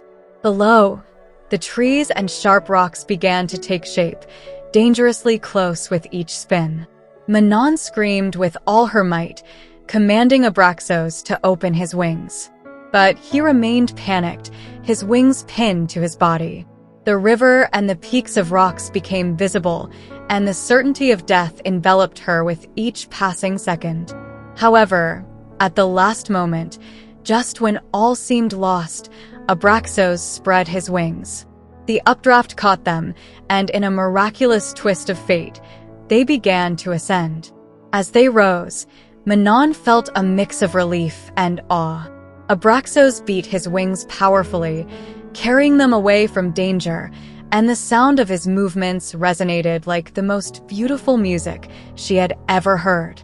They flew higher, surpassing the snowy peaks until they emerged into a clear, dazzling sky where the clouds stretched like a vast white ocean. At that moment, Manon understood the magnitude of what it meant for Abraxos to fly. After spending his entire life chained and mistreated underground, he was now experiencing freedom for the first time. The cry of joy he let out echoed through the skies, and Manon couldn't help but join him, screaming with pure elation as they dove into the clouds and flew over a sea of infinite whiteness. The next day, at dawn, Manon met with her 13 at the canyon's mouth. Asterin and Sorrel, along with the others, mounted their wyverns and awaited their leader's instructions. Abraxos wasn't fully recovered, and his wings still showed signs of weakness. Therefore, they headed to the canyon in silence, following the established formation, preparing to train to the limit. Manon explained that from that day until the competitions, they would train every morning in the canyon. They would fly together as a solid unit, with no room for mistakes or territorial disputes. Abraxos, though smaller and wounded, proved to be agile and cunning, able to sense air currents before the other mounts. At the end of each training session, they would gather on the other side of the canyon and repeat the practice until everything was perfect. There would be no place for weakness or failure. With that command, Manon and Abraxos dove into the canyon, leading the 13 toward their destiny. Chapter 33. During the week that followed, there were no new bodies or signs of the creature that had drained its victims. However, Celaena couldn't stop thinking about those details while Rowan subjected her to his latest training, lighting candles without destroying everything around her. Despite her efforts, each attempt resulted in disasters. She burned her cloak, cracked the ruins, or incinerated trees. Her magic, uncontrollable and voracious, devoured her energy, leaving her with an insatiable hunger. The rain returned, and with it, the crowd gathered once more to listen to Emrys' stories. Celaena, while washing dishes, paid attention to the legends of warriors, enchanted animals, and cunning sorceresses. Sometimes, Rowan joined her in his hawk form, gradually getting closer. One night, as Emrys told a story, Celaena asked if he knew any about Queen Maeve. Silence fell over the room. Emrys, with a faint smile, began to narrate stories about Maeve, Mora, and Mab, the 3 ruling sisters of the Fae. Mora, the wise one, took the form of a hawk, Mab, the beautiful one, that of a swan, and Maeve, the dark one, whose savagery could not be contained in a single form. Celaena absorbed every word, hoping to extract something vital from these tales. The story of Maeve revealed a ruthless and intelligent ruler who, although she could have conquered the world, preferred to remain in her forested kingdom of Doranel.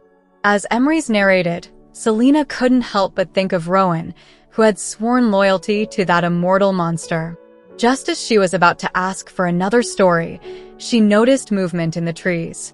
A large wildcat emerged from the forest, transforming into a tall, muscular man who headed for the door. Rowan, in his hawk form, took flight, transforming in midair and landing gracefully before greeting the newcomer, Gavriel, one of his friends. The conversation between them revealed the deep connection they shared, something that made Celaena feel more alone than she was willing to admit. Later, when Rowan didn't return, Celaena decided to bring him food, only to find Gavriel half-naked, receiving a tattoo on his chest and ribs. Rowan, angry, dismissed her brusquely. The atmosphere, charged with pain and meaning, made Celaena feel out of place, as if she were intruding on something deeply personal. As she withdrew, Rowan followed her out, furious. Celaena, filled with frustration and pain, confronted him, unleashing her anger and despair at feeling so alone. But Rowan, relentless, made it clear that he had nothing to offer her, that he didn't care what happened to her. His words cut deep, extinguishing the spark of hope that had grown inside her. Devastated, she retreated to her room, feeling the darkness and despair envelop her, snuffing out any light that remained in her heart. Chapter 34. Celaena woke up in bed without remembering how she had gotten there, still wearing her boots. She had no memory of her dreams, nor did she feel hunger or thirst. Her body seemed to move on instinct, without truly processing what was happening around her. Everything blurred into a whirl of muted colors and murmurs as she remained in a state of lethargy, like an immovable rock in the middle of a stream. Breakfast passed without incident until, in the kitchen silence, the voices began to grow clearer. Emrys approached Celaena with a smile, showing her a new knife that Malachi had bought for her, with a golden handle engraved with lotus flowers and waves of lapis lazuli. It was a beautiful gift, but to Celaena, it was a cruel irony. The knife, originating from Ailwe, reminded her of Nehemia, the princess who had carried similar weapons with such pride. That connection unleashed an internal storm in Celaena. The numbness that had protected her broke suddenly, letting out a silent scream that echoed only in her mind. Unable to contain her rage, she snapped at Emrys, Malachi, and Luca, telling them she didn't care about any of them, their lives, or their little kingdom. Her fury culminated in a bitter laugh before storming out of the kitchen. Rowan, having spent the night tattooing Gavriel and listening to his tales of pain, entered the kitchen to find Emrys alone, with a hurt expression. When he asked about Celaena, Emrys confronted him, questioning what he was doing to her, why he was pushing her into darkness instead of helping her rise. Emrys revealed that he had known Evelyn Shriver, Celaena's mother, and had recognized the young woman from the moment he saw her. He urged Rowan to help her, not just for her sake, but for what she could mean for all of them, the promise of a better world. Meanwhile, Celaena had walked to the shore of a lake, where she collapsed on the bank, overwhelmed by despair. She felt there was nothing that could fix her, and tears flowed as she sank into sadness. In the midst of her crying, she thought she heard her mother's voice, asking her why she was crying. Through sobs, she confessed that she felt lost, that she didn't know which path to follow. As the internal storm raged, Rowan arrived and sat beside her in silence, offering his company without saying a word. When he finally spoke, it was to tell her that it was time to go, and despite her initial resistance, she followed him. Their walk took them to the entrance of a cave at the base of a mountain.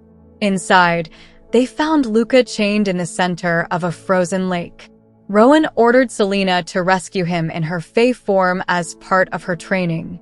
Though she hesitated, she eventually shifted and advanced across the ice, struggling to control her magic.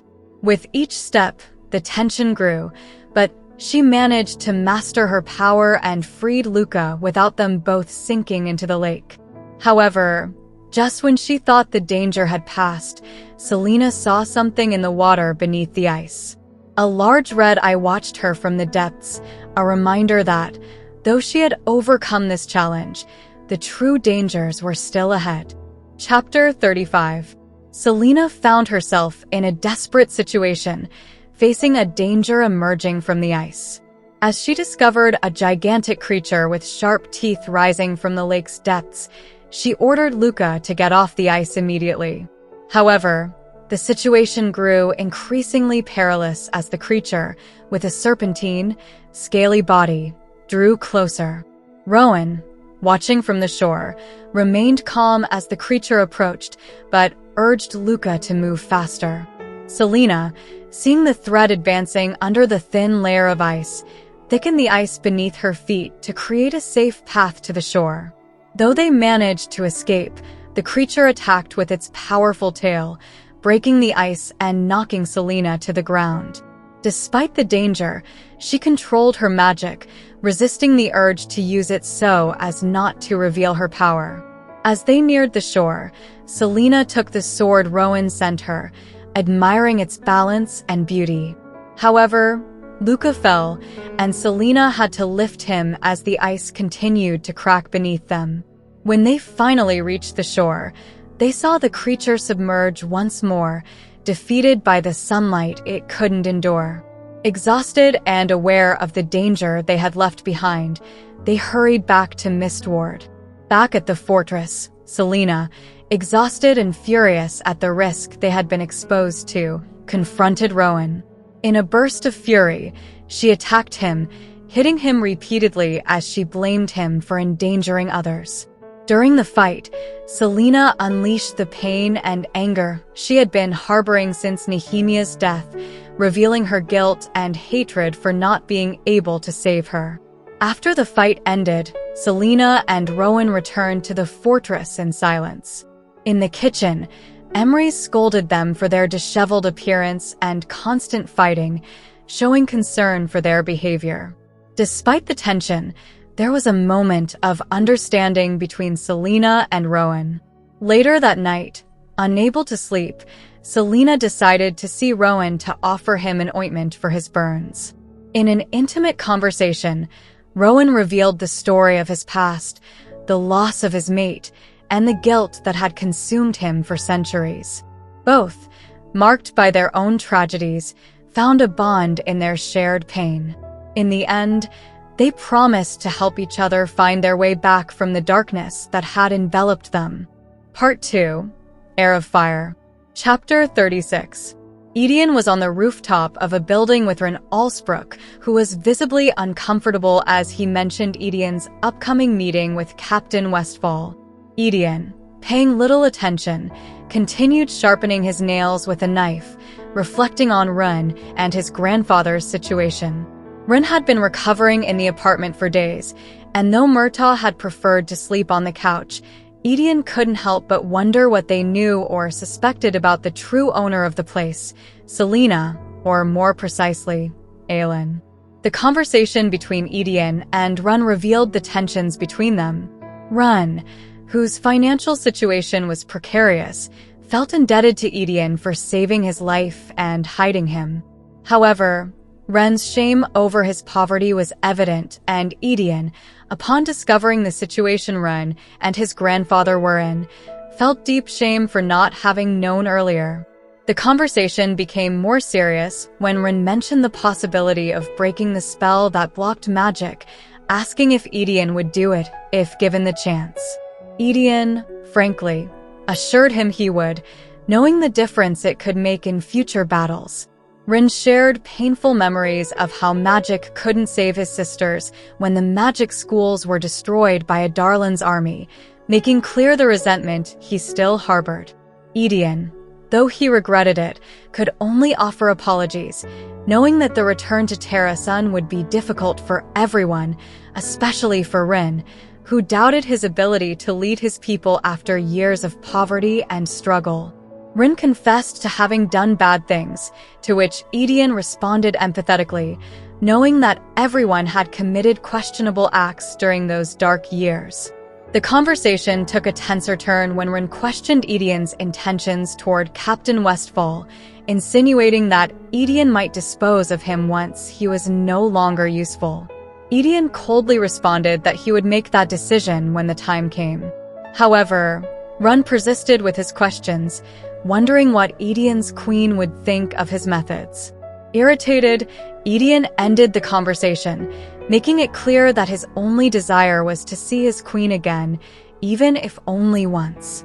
Later, in a tavern full of soldiers, Edion and Kale met under the pretense of being drinking friends, a ruse to interrogate the soldiers about their time at the Knoll and Amaroth Towers, suspected sites of the spell-blocking magic. Edion, with his charisma and ability to win over the soldiers, led a toast that fired up the men in the tavern, demonstrating why he was so respected and feared. Chaol watched, sensing the danger that Edion and Aelin together represented, a combination that could set a kingdom ablaze. During the conversation, a commander named Jensen, who had spent 5 years at Knoll, recounted the harsh conditions of the tower, mentioning that men went mad due to the fumes from the nearby volcanoes. The description of Knoll's Black Tower, without a door and seemingly decorative, aroused suspicion in Chaol, especially when it was mentioned that the maddened men would bash their heads in a desperate attempt to relieve the pain. Chaol, recalling the similarities with the clock tower in the glass castle and the symptoms Celaena had described, realized that the 3 towers formed an equilateral triangle around Rifthold, suggesting they might be key points in the king's spell. With this new information, Chaol knew he would need Dorian to test his theories, though he still lacked sufficient proof to confirm anything. The conversation in the tavern had revealed more than they expected, and now Chaol faced the reality that he would need Dorian's help to uncover the truth behind the king's power.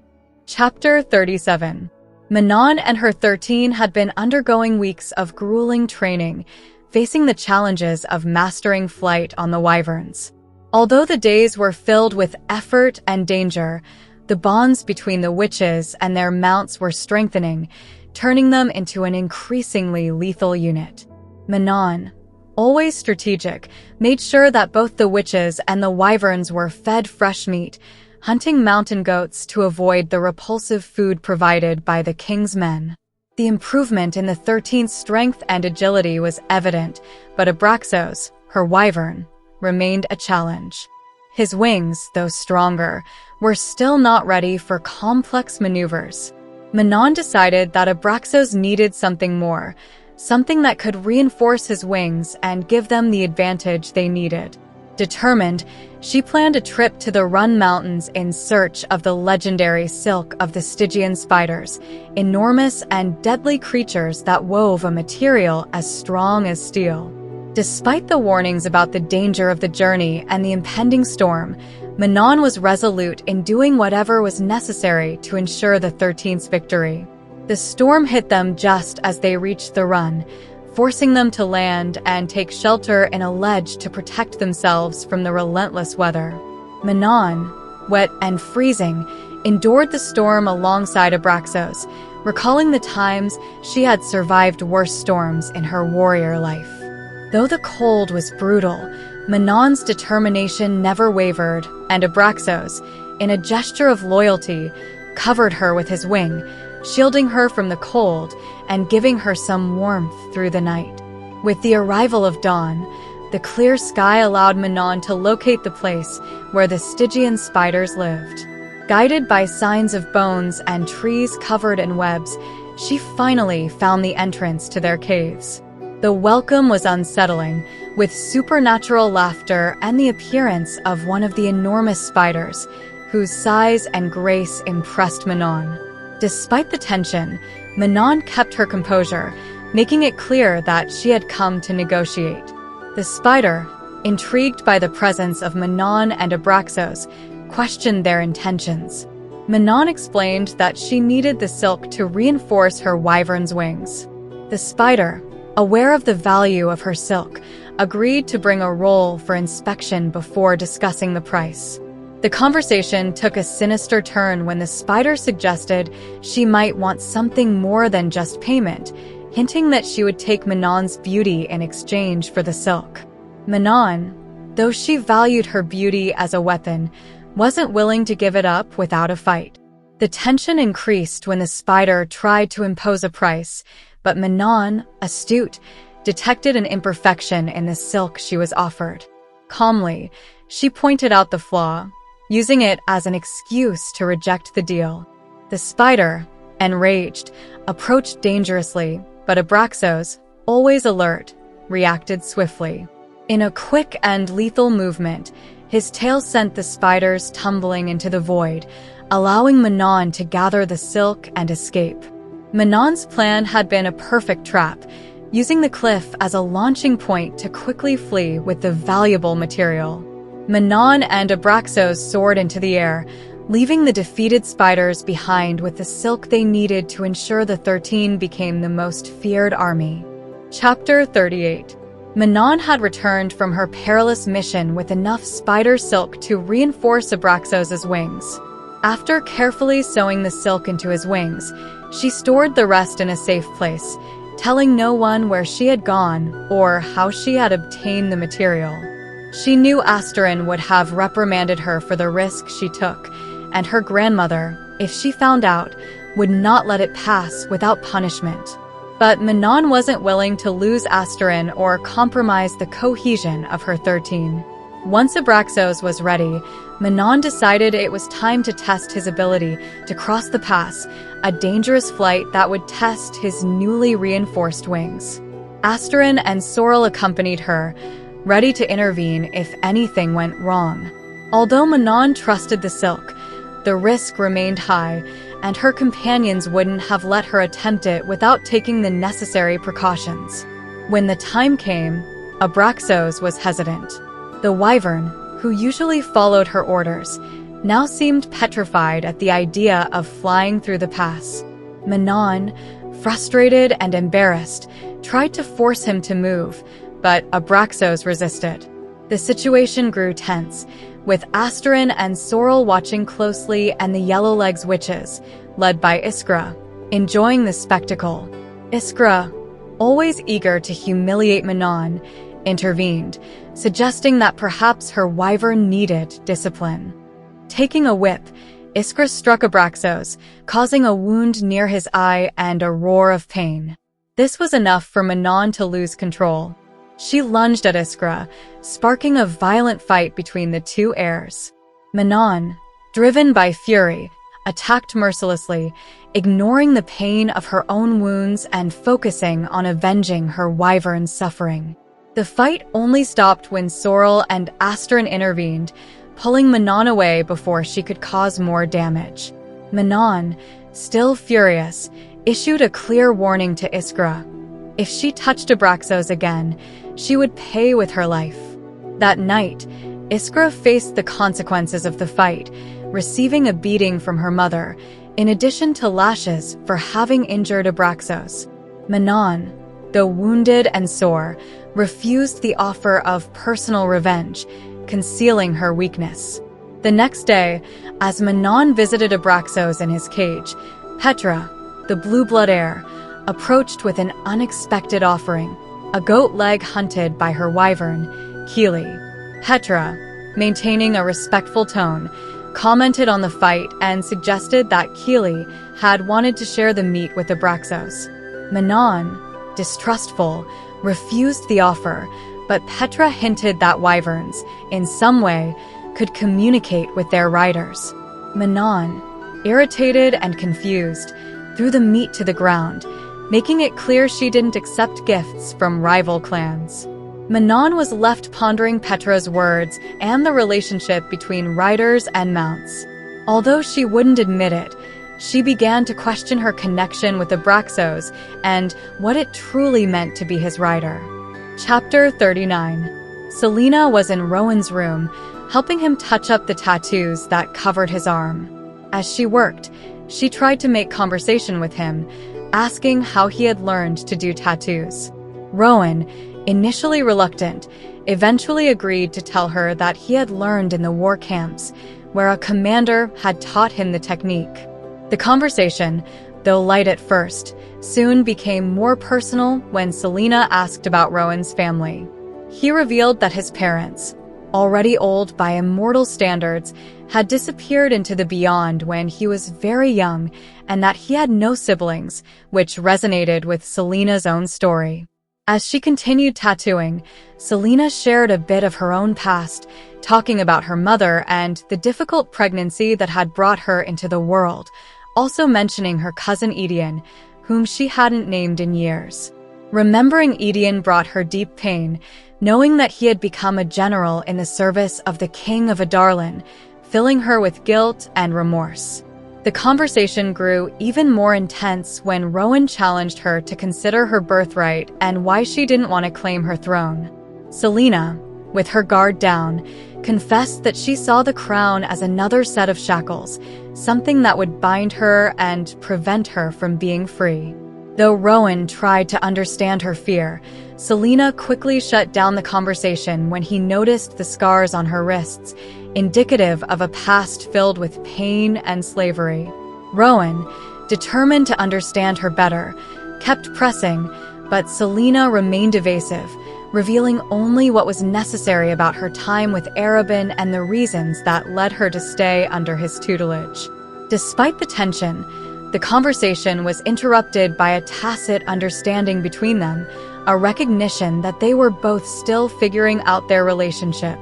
The chapter closed with an agreement between them to give each other the space necessary to understand and heal, acknowledging that their relationship, though complex, was something they were both willing to explore.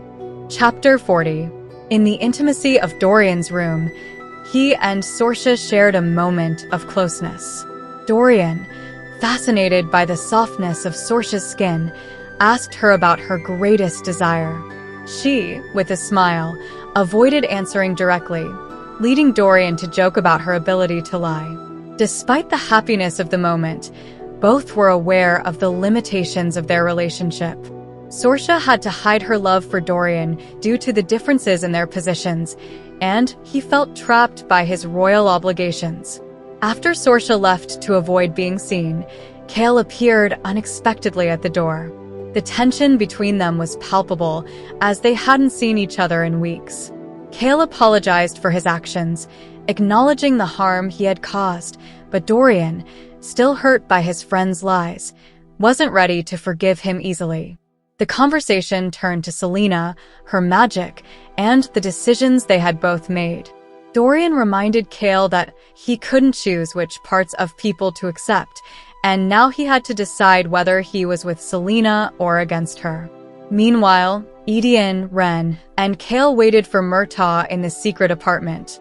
When Murtaugh finally arrived, he brought troubling news about General Narok, who had disappeared along with his fleet to Wenlin. According to reports, it was rumored that monsters were being created under Narok's command in the Dead Islands. The mention of a possible surprise attack on Wenlin left everyone worried, especially since it was the place where Celaena had been sent with the mission to assassinate the royal family. Murtaugh, Ren, and Edion discussed the possibility of sending a warning to Wenlin, but the options were limited. Meanwhile, Chaol and Edion continued their tense relationship. Edion questioned Chaol's loyalty and his lack of decision about which side to take in the inevitable war. Edion, fierce in his defense of Aelin, reminded Chaol that his indecision could cost him dearly in the future. In the end, Chaol decided to speak to the king about his return to Aniel, still without having found a clear purpose in the war that was approaching. Chapter 41.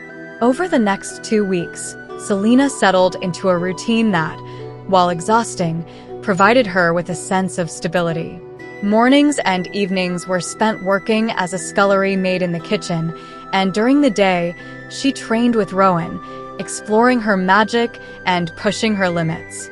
As time passed, Celaena's magic continued to be challenging, especially for small tasks, but under Rowan's guidance, her control improved. During their training, Celaena was surprised to learn more about Rowan's life. He shared stories of his battles and journeys, painting a picture of a vast world full of conflicts. Though she admired the experience and wisdom he had gained, she also felt the pain and anger he still carried over the loss of his mate. As they spent more time together, Celaena developed a growing hatred toward Maeve, Rowan's aunt, and each night, she asked Emrys to tell her more about her. When Emrys mentioned that the Beltane festival was approaching, Celaena realized that despite her progress, she was still not ready to face her destiny in Dor Anel. Beltane brought back memories of her childhood in Terrasen, where she used to celebrate the festival with freedom and joy. However, In Wenlin, the festivities had a different tone, and Rowan took her to a field in the mountains where she was tasked with keeping 3 bonfires lit and under control throughout the night. With music and dancing in the background, Celaena focused on her task, keeping the fire controlled despite the exhaustion she felt. Rowan, ever vigilant, urged her to stay focused. However, the effort of controlling the fire began to take its toll. Her body was at its limit, and the music and heat started to overwhelm her. Despite Rowan's warnings, Celaena could not stop in time. Her magic spiraled out of control, and she began to burn from within.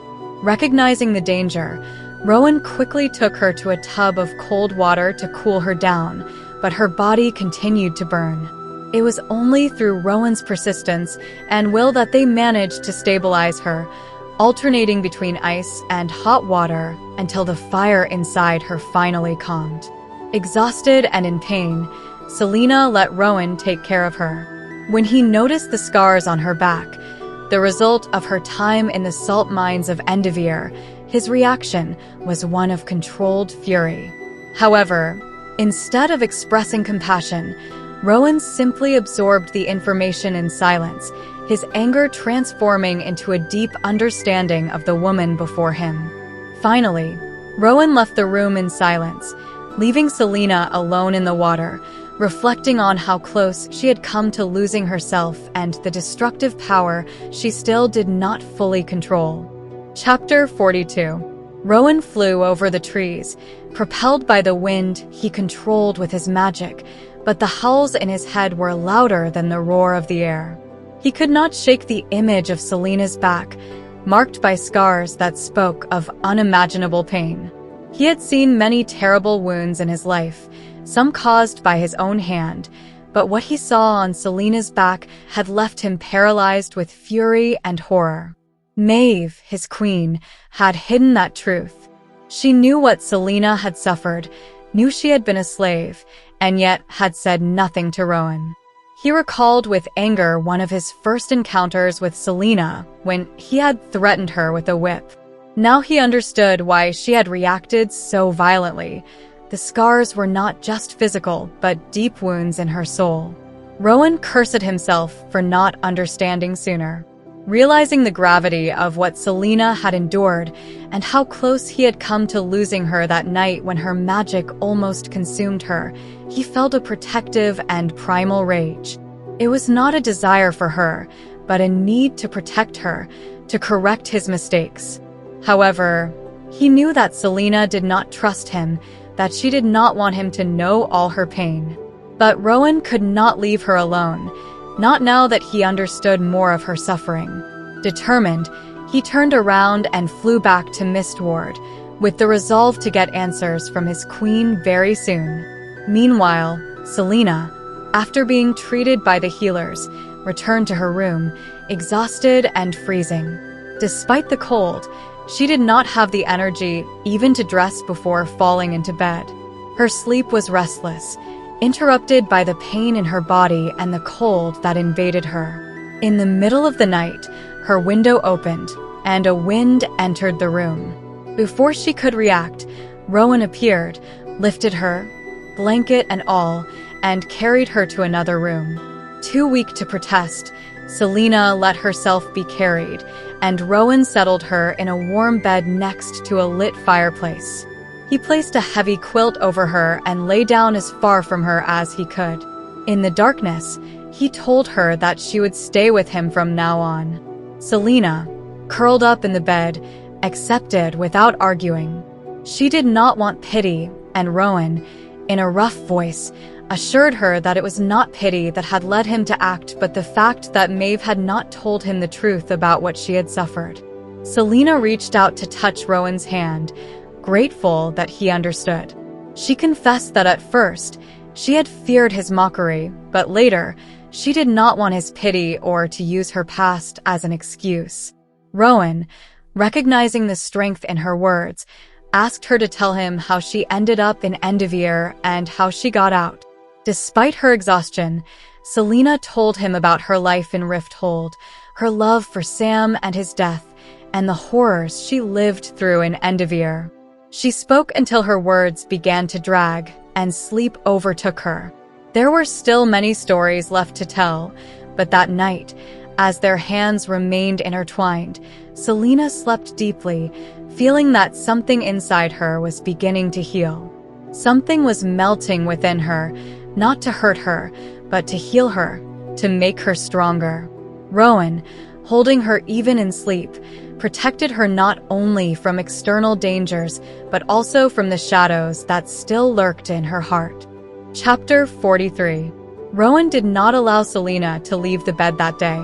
He brought trays of food and made sure she ate everything: beef stew, crusty bread, fresh berries, and ginger tea.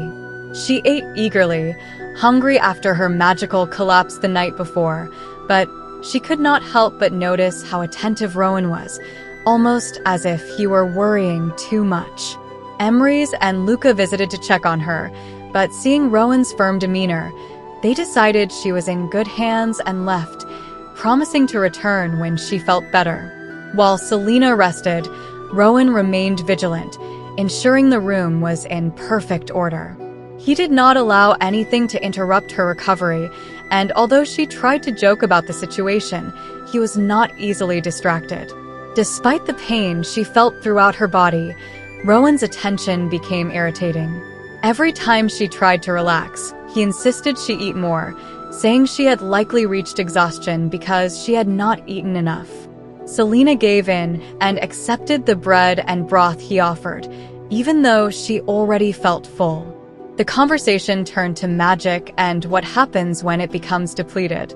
Rowan explained that in those situations, those who cannot use their magic become vulnerable, making others nervous and overprotective.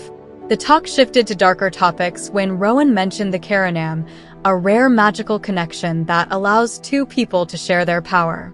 He explained that this connection was so rare that almost no one experiences it, and that attempting it with someone incompatible could have disastrous consequences. After a pause, Rowan suggested to Celaena that a healer could remove some of her scars. But she, with a tense expression, explained that those scars were a reminder of her time in Endovier and her promise to free the slaves who still suffered. Rowan listened in silence, understanding the weight of those marks on her skin and soul. When Rowan asked about what happened 10 years ago, Celaena refused to talk. The rage she had kept bottled up for so long was like a monster under her skin, one she feared to release because she did not know what it might do. The conversation grew tense, and Rowan pointed out that, like him, Celaena seemed to enjoy suffering, as if collecting scars to atone for her sins. The discussion ended abruptly, with both exhausted, and Rowan finally lay down beside her, letting silence heal the wounds opened by their words. In the following days, Rowan kept her confined to her room until she was sure she had fully recovered. Her 19th birthday arrived, unnoticed by everyone except Rowan, who brought her chocolates as a gift. It was a quiet day. Although Celaena tried to hug him in gratitude, Rowan rejected it, but she could tell that, little by little, she had begun to break down the barriers he had built. Finally, when the day came that she could go outside, Celaena found herself facing a new form of training. Rowan taught her to shape her magic, control it, and use it as if it were a weapon. Although at first it was difficult and frustrating, with each blow she received, Celaena began to understand how to handle her power, how to use her fire as a shield to protect herself. After a week, she could already create multiple defenses, controlling her magic with a precision that had once seemed impossible. One morning, after waking up before dawn, Celaena felt the need to go out.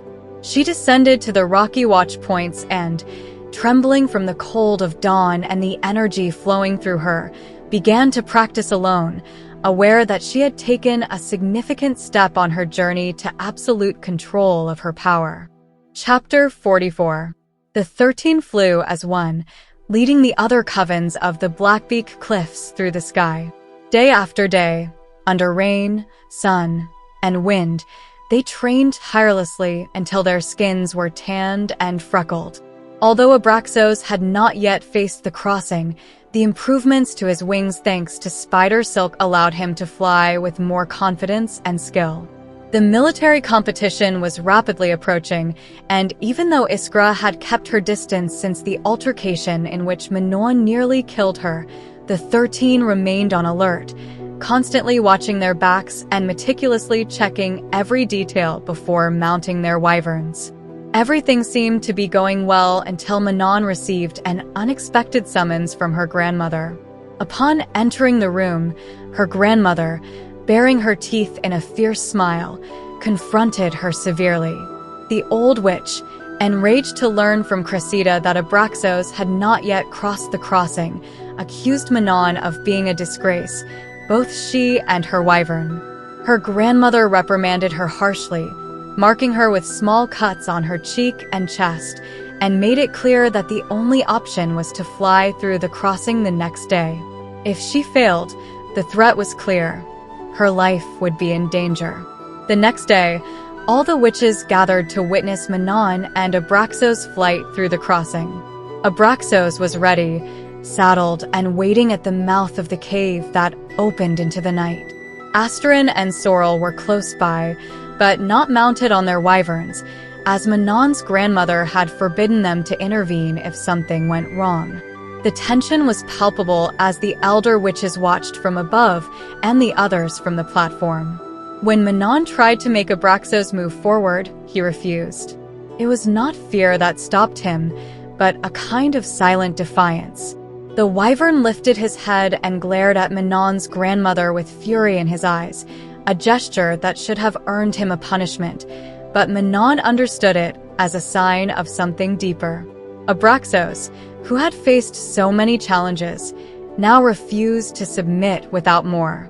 The tension in the cave escalated when the rhythmic sound of chained bait beasts began to resonate from the depths of the mountain. The rhythm, akin to a heartbeat, was joined by the 13 and then by the other covens, all coming together in a drumming that felt like a call to battle, an encouragement for Abraxos and Manon. Manon approached her wyvern, took his snout in her hands, and spoke to him softly, reminding him that he only had to make that jump once to silence everyone. Abraxos seemed to understand, and with one last defiant growl, he prepared for the flight. Manon mounted Abraxos and, with one final push, they launched into the void. The wyvern closed his wings and plummeted toward the abyss. Manon held steady, feeling her braid come loose and the wind lash at her fiercely. She did not close her eyes, even as the rocks began to approach dangerously. At the last moment, Abraxos opened his wings, which held thanks to the spider silk, and with a powerful flap, ascended rapidly, pulling away from danger and soaring into the starry sky. The crossing had been passed, and now, both Manon and Abraxos could claim their place in the competition, having proven their strength and determination. Chapter 45. Rowan, transformed into his bird form, landed on the battlements where the guards kept watch. Though they sensed his arrival, they maintained their composure, displaying admirable discipline despite the fear that became apparent. Rowan asked how long the girl had been below, and the guards, with respect, informed him that she had been training for 4 mornings straight. From his elevated position, Rowan observed the young woman, who was among the rocks, engrossed in fierce practice. With determination, she hurled fire daggers against the magical barrier protecting the fortress, causing them to rebound violently. The intensity of her training impressed Rowan, who recognized that the girl's technique and strength had improved remarkably in a short time. As the guards watched, amazed by her skill, the young woman fell, struck by her own reflected flames, but she got up without hesitation to continue. A week later, a new corpse appeared, marking the start of a grim morning. Celaena and Rowan, who had spent the week training tirelessly, quickly headed to the site of the discovery. During those days, They focused on controlling fire, ignoring the affinity with water that Celaena had attempted, unsuccessfully, to develop. Despite the intense training, the relationship between them had become less hostile, although they still clashed, physically and mentally, in a constant challenge. Upon arriving at the location of the corpse, Celaena detected a familiar and disturbing stench. Rowan, with his usual care, examined the body while the poison of horror gripped them. The body showed signs of struggle, something unusual compared to the previous victims. This raised suspicions in Celaena, who began connecting dots regarding the origin of the creatures they were facing. She remembered the creatures she had encountered in the catacombs beneath the library, beings created by the king's magic, and the idea that they might have been perfected and released filled her with a cold dread. Rowan, sensing the gravity of the situation, suggested that she burn the body to eliminate any trace of the creature. After doing so, they continued their search without finding any more clues. When night fell, they took refuge in a tall tree, huddling together to stay warm, and began discussing the nature of the threat they faced. Rowan, in his calm preparation, cleaned his weapons while Celaena could not help but think of Cale and the pain that their separation still caused her. The conversation between them touched on deep and painful topics, with Celaena expressing her insecurity about her own identity and emotions. The relationship she once had with Cale now seemed distant, and the abyss of despair she found herself in made her doubt who she was and who she would become. Rowan, in his own way, tried to offer comfort, but both knew that Celaena's internal battle was something only she could face. At the end of the night, as darkness enveloped them, Celaena reflected on the bond of mating she once thought she had with Cale. Rowan, with the wisdom acquired through centuries of experience, explained that the instincts of her race might have been dulled by her disconnection from her true nature. However, the conversation ended on a note of resignation, with Celaena accepting that the truth, no matter how painful, was not ready to be faced that night. Chapter 46. Celaena stood at the edge of a cliff, observing the coastal landscape spread out beneath her feet. The heat was oppressive, and although there was barely a breeze, Rowan remained wrapped in his thick gray jacket, with bracers covering his forearms. That morning, he had given her some weapons, a precaution that evidenced the seriousness of the situation. Together they returned to the site of the last discovery at dawn, searching for traces they might have missed. As they tracked the area, they found a drop of black blood and some footprints that led them toward the cliffs. From there, Celaena looked down at the beach and the natural caves that formed along the coast, a perfect place to hide undetected. However, the footprints had been eroded by the sea and wind, leaving little trace of recent activity. After a long search, they noticed a depression on the edge of the cliff, a sign that someone or something had descended by a hidden staircase to the beach. Rowan, cautiously, stopped her before she got too close, suggesting they wait until dark to investigate further. When night fell, the gods seemed to take pity on them, sending a storm that masked their movements as they returned to the coast to explore the caves. But what they found was much worse than they had anticipated. Hidden in the cave were not only monstrous creatures, but an army of mortal soldiers, disciplined and trained, following precise orders. Rowan, using his abilities to fly stealthily in bird form, approached the cave to investigate. When he returned, he informed Celaena of the presence of about 200 soldiers and 3 creatures with a human appearance, but a monstrous essence, led by a General Narok. The situation was dire. These creatures, unlike those they had faced before, were far more dangerous, and the soldiers, well prepared, knew how to defend against magic. Celaena, in her fury, wanted to attack immediately, but Rowan stopped her. The creatures and soldiers were protected by word marks and iron weapons, making them nearly invulnerable to her magic. Although the idea of a frontal battle seemed like madness, Rowan led her into the forest to discuss a strategy. During their conversation, it became clear that Narok was hunting half-blood fairies to use them in experiments, just as they had done with the bodies they had found earlier. The situation was critical. If they did not act quickly, the creatures and soldiers could capture more half-blood fairies and strengthen the power of the King of Adarlan. As they discussed their options, the stench of one of the creatures approached, interrupting their plans. Rowan ordered Celaena to position herself for a quick and silent attack.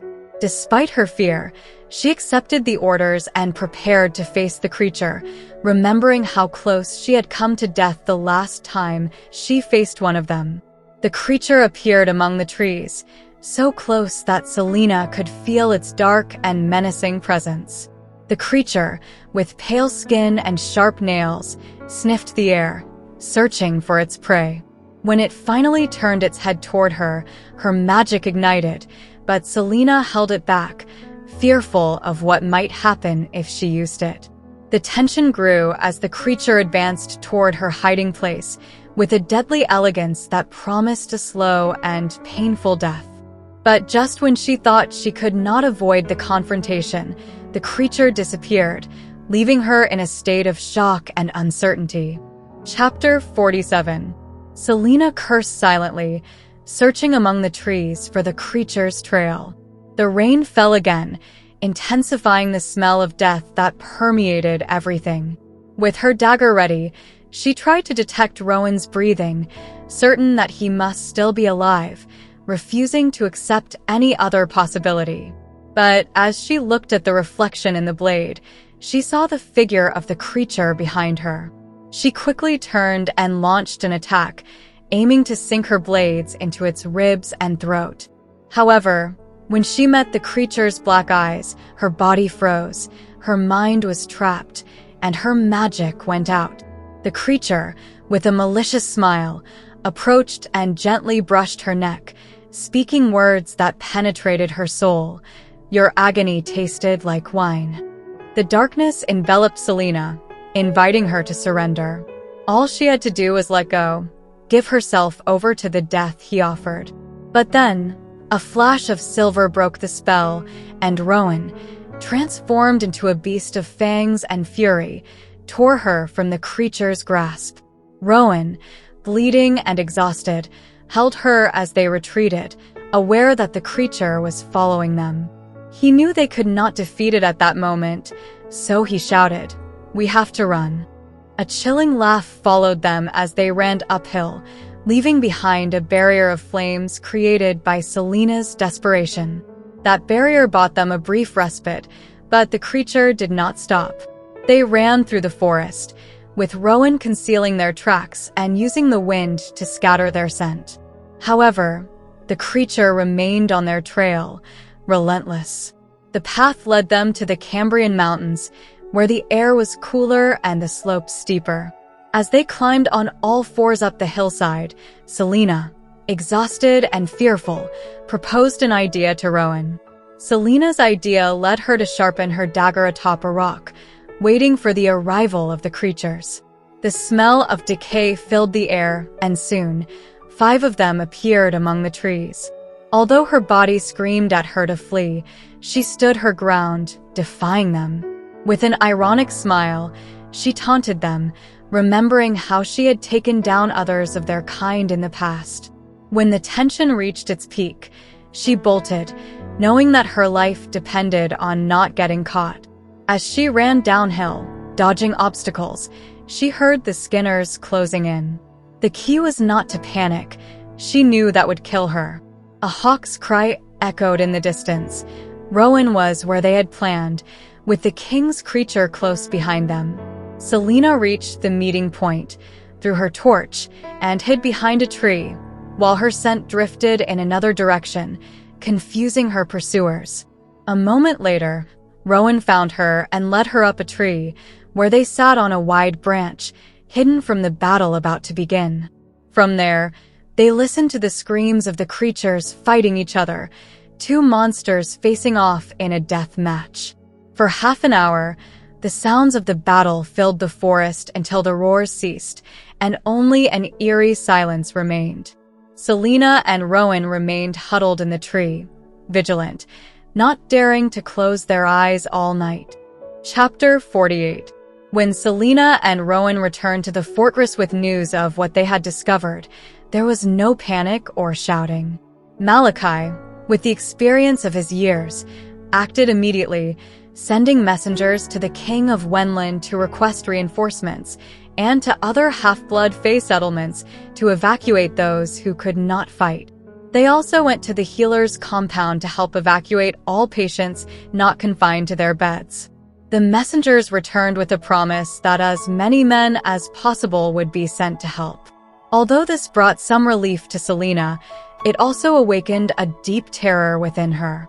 If Galen or any of her mother's relatives arrived, she did not know how she would handle the situation. But there was no time to think about that. There were more urgent matters to attend to. The fortress was preparing to face the threat directly, with the goal of eliminating the 200 mortal soldiers accompanying Narok and his 3 creatures as soon as they emerged from their protected caves. Rowan took control of the fortress, without resistance, only with gratitude from the others. Even Malachi thanked him as Rowan began organizing rotations, delegating tasks, and planning their survival. Although they had a few days until reinforcements arrived, Rowan wanted to ensure they were prepared to face the enemy if they decided to attack sooner. The half-blood Fae were not an army and lacked the resources of a fully provisioned fortress, but Rowan insisted that they would use their ingenuity, determination, and knowledge of the terrain to hold out. Celaena and Rowan worked with small groups in the forest, setting traps and obstacles on the deer path where they believed Narok and his forces might attack. The terrain was filled with poisonous traps, hidden pits with spears, and other obstacles meant to slow the enemy down. While they could not kill them, they could buy time for help to arrive. They also discovered a secret tunnel that allowed escape from the fortress, a resource few knew about and that Malachi had mentioned as a last resort. A few days later, Rowan gathered the captains in the dining hall to discuss progress and adjust plans. Watching him lead the meeting, Celaena realized the calm and firmness he conveyed. Rowan was a natural leader, able to maintain composure even in the face of impending disaster. Deep down, Celaena envied that stability and realized that she did not want to leave this continent alone. When the meeting ended, Rowan noticed that Celaena was exhausted and suggested she rest, but she, lost in her thoughts, did not respond. He looked at her with concern and asked her to speak. Celaena mentioned the possibility of asking for help from other Fae warriors, but she knew Maeve would never allow it. Rowan, with visible tension on his face, confirmed that it was not possible. Frustrated, Celaena said goodbye, wishing that Rowan could return with her to Adarlan, but knowing that his oath to Maeve made it impossible. The next afternoon, as Celaena helped with dinner preparations, an ominous stillness settled over the fortress. The tension in the air was palpable, and when she arrived at the kitchen, she found Rowan, Emrys, Malachi, and Luca talking in hushed tones. The pale face of Emrys and the grim expression of Rowan made Celaena feel a knot in her stomach. Something terrible had happened. Rowan approached her with an expression of pain and horror that made her fear the worst. With a trembling voice, he told her about an uprising in the labor camp of Calaculla, which ended in the massacre of all the slaves by the army of Adarlan. The devastating news left her stunned, but Rowan was not finished yet. With great effort, he revealed that Endivere had suffered the same fate. All the slaves had been killed. Celaena's world shattered. The faces of those she had left behind, the slaves she had worked with, the mountains of ashes, and the graves they dug each day, all came crashing down on her. She realized that she had failed her people, Nehemia's people, her own people of Terrasen. She had allowed them to suffer, and now it was too late. Unable to bear it any longer, She ran from the kitchen, across the courtyard, and up to the rocky watch points. There, out of sight of the fortress, she unleashed all her magic on the invisible barrier, feeding it with her pain and rage. The power shook the earth, but the magic emanating from Celaena did not seem enough to fill the void she felt inside. She kept burning, unleashing all the fury she had within her, until there was nothing left but the ashes of her despair. Chapter 49. For weeks, Chaol remained distant from his friends, with no contact with allies or anyone else. He immersed himself in his usual tasks, though each became more difficult. Overseeing the king's meals and preparing reports required a strength of will he could barely muster. With no news from Edion or Run, and without asking Dorian to test his theories about the spell with his magic, Chaol began to question his role in Aelin's nascent rebellion.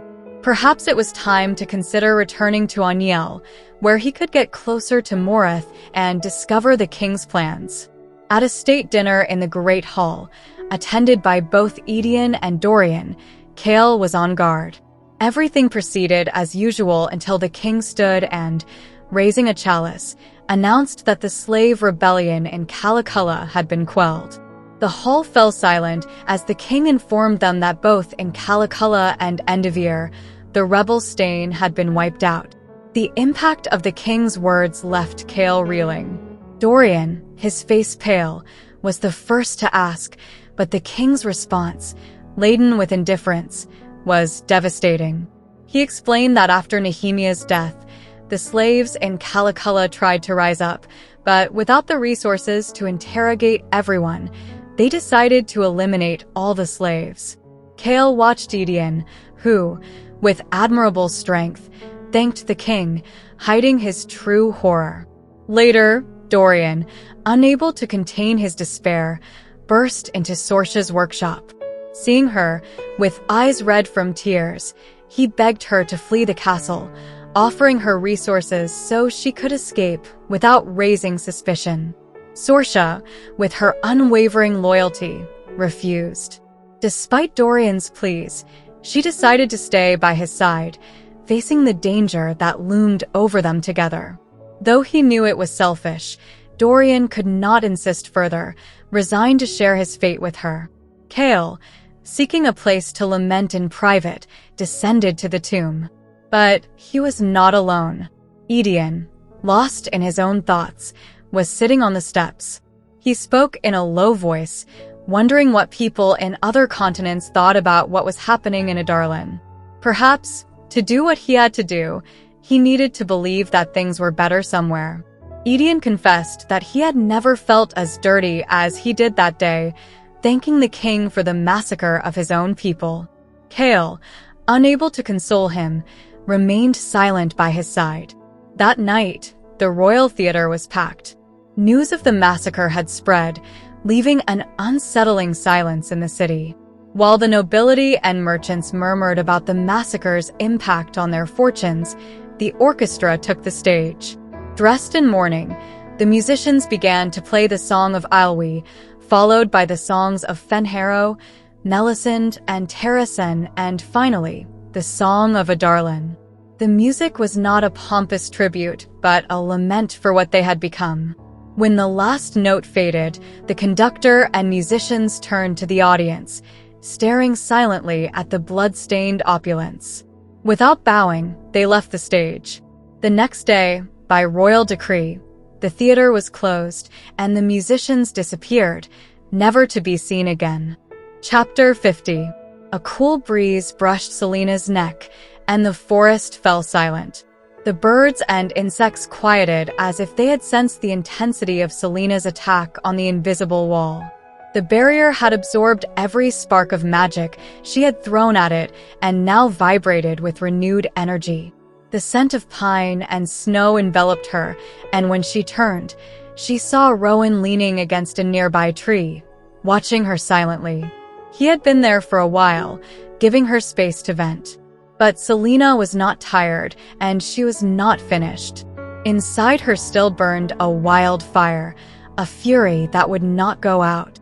Allowing the bonfire in her mind to reduce to embers, she let the pain and horror diminish, though they did not disappear completely.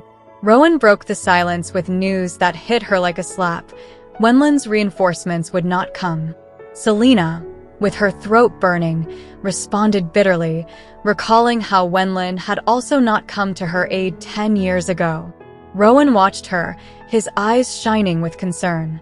He offered her the option of leaving for Doranel that very night, of abandoning the coming battle to gain the knowledge she needed from Maeve.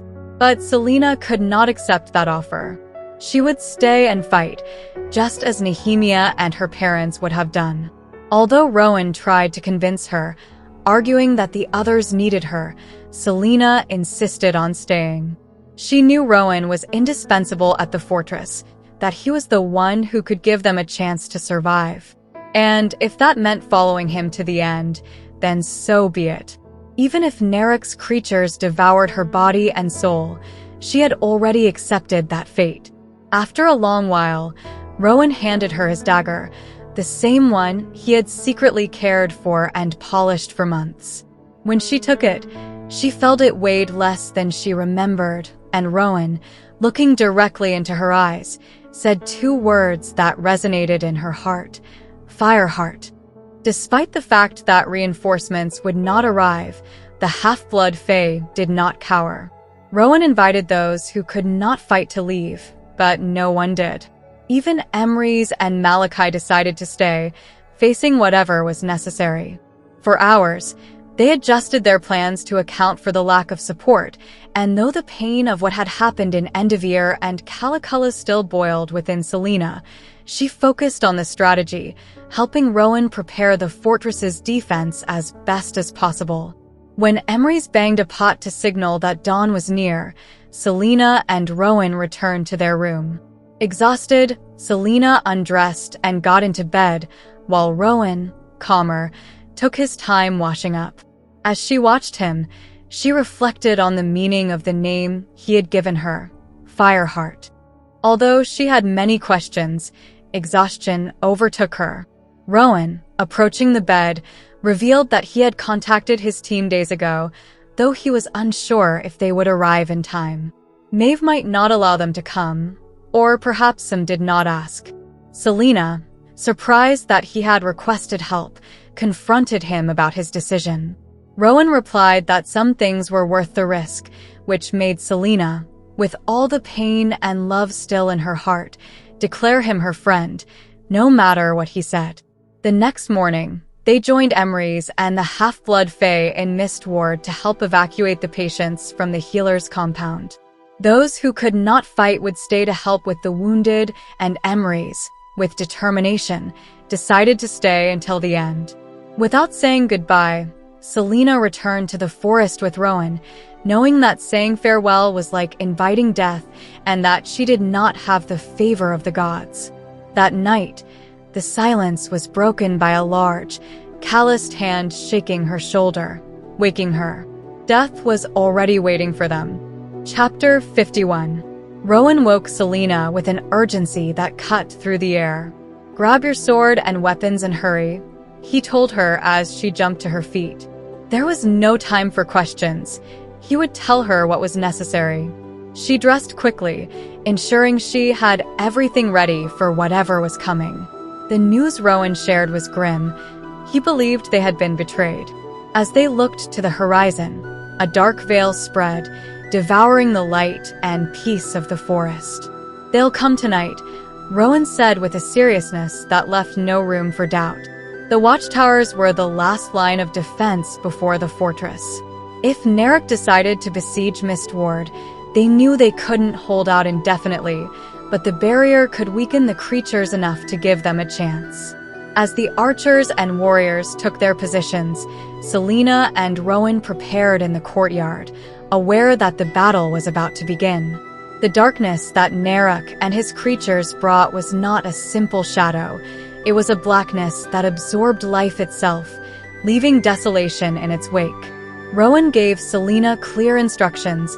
She needed to aim for the creature's eyes, avoid the spell of darkness, and use her magic sparingly, but without hesitation if she believed she could destroy the enemies.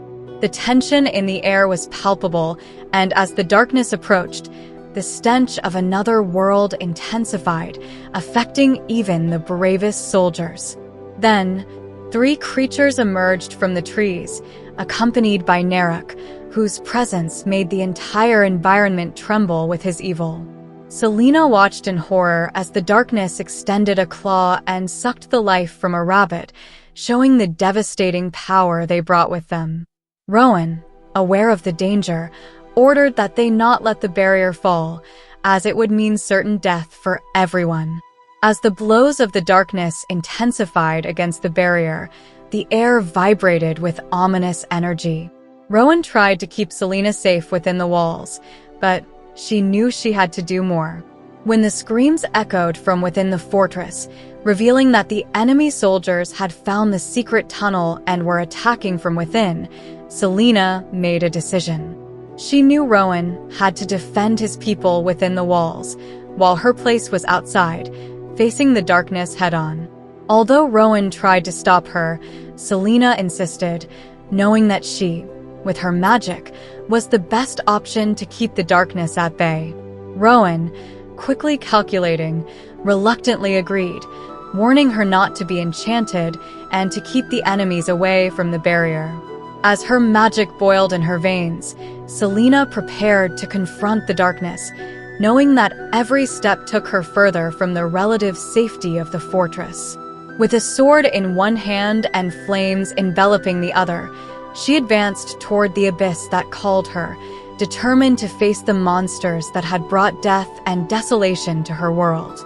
Each step toward the stone arch brought her closer to her destiny, and though she felt Rowan's gaze, she knew her duty lay outside, where the creatures awaited. Her mind was filled with the screams of lost souls in Endeavor and Calaculla, and the fury over those massacres drove her. Her mission was clear: destroy those monsters, or die trying. When she crossed the threshold, passing under the arch into the darkness looming over them, she knew there was no turning back. The flames in her hand burned with fierce intensity, reflecting the determination in her heart. She was a monster to destroy monsters, and she would not stop until she fulfilled her duty. Chapter 52.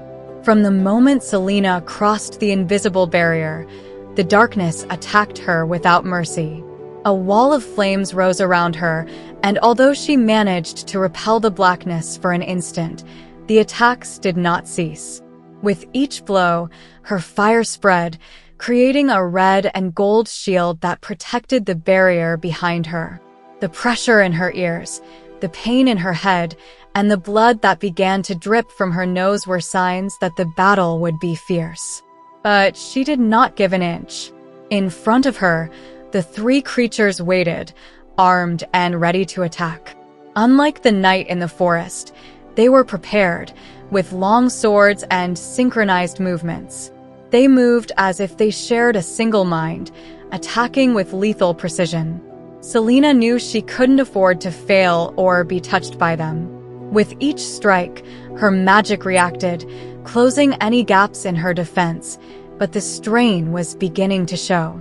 As she faced the creatures, flames engulfed her sword, and when her weapon clashed against the enemy's swords, blue sparks flew, revealing surprise and horror on the creatures' faces. It was then that one of them uttered a name that resonated in the air: Goldrin. The sword, the legendary weapon she held in her hands, glowed with a fire of its own, and the creatures momentarily recoiled. The confrontation took a dark turn when the creatures began to speak, mentioning ancient names, recalling a thrill and Brannon of the wildfire.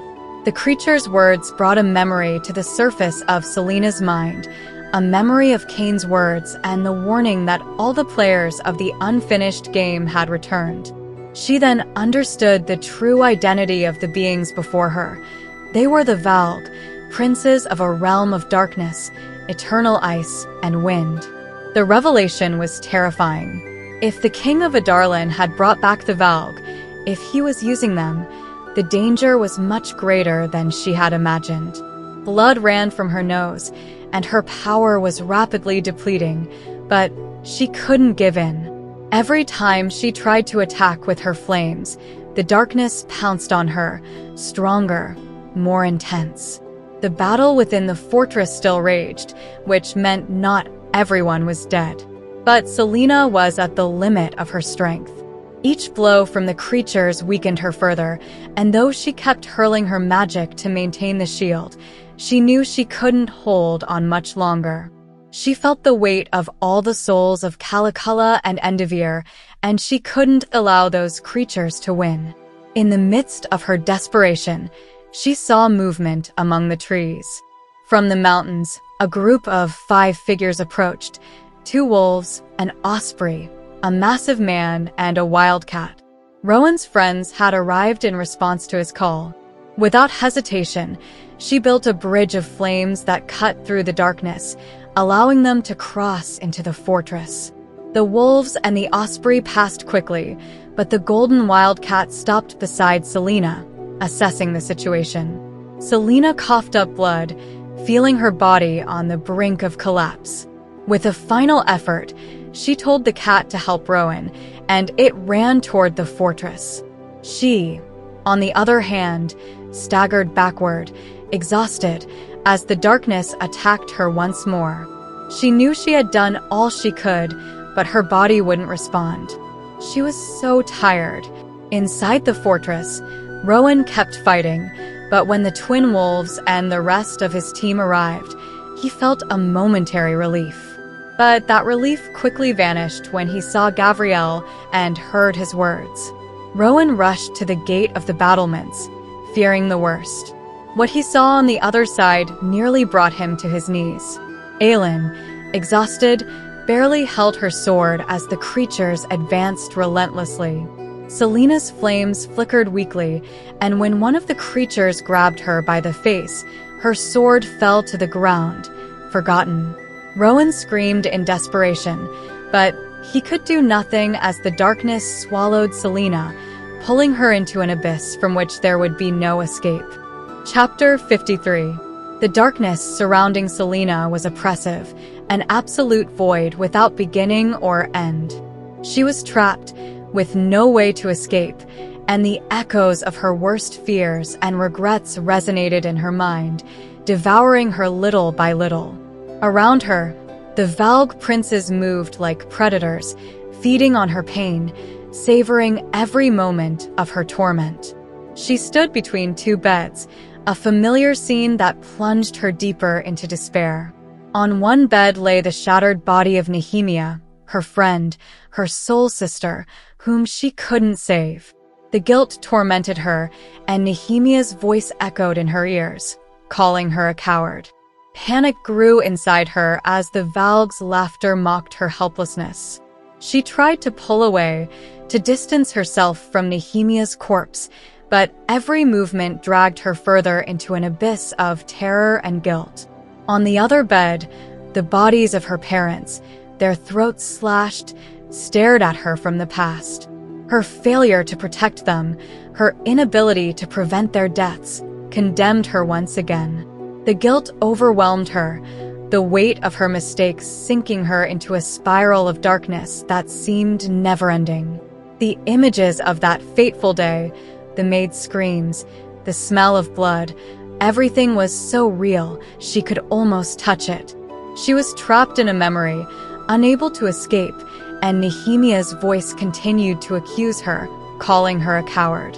The darkness surrounding her offered no relief, only the promise of more pain. She could feel the Valg princes rubbing against her, enjoying her suffering. She knew there was no escape, and a part of her, completely broken, accepted her fate. She was falling, descending into a bottomless abyss, where time had no meaning and her soul crumbled with every passing second. Each image that crossed her mind was a reminder of her failure. Cale's face when he discovered her true nature, Nehemia's body, the slave's screams in Endivere. All the memories intertwined in a storm of guilt and despair. The whip she had felt in Endivere once again tore through her skin, but this time, The executioners were Nehemia and Sam, the people she had failed. The physical pain was a welcome distraction from the emotional torment consuming her, and when the wounds opened in her flesh, she felt a twisted relief. The Valk Prince's claws explored her mind, uncovering every dark corner, every buried memory, as she surrendered to her doom. There was no hope, no light, only an endless descent into darkness. She knew that no one could save her, that she was alone in her fall. Her desire to give up, to accept the darkness, was stronger than any desire to fight. As she fell, she heard the sound of a frozen river, a river roaring in the distance, coming closer and closer. She knew this was the bottom, the end of her descent, and perhaps the end of her existence. She didn't know if the Valg princes were angry or satisfied, but when they crashed into that frozen river, she knew she had reached the end of the abyss. Chapter 54.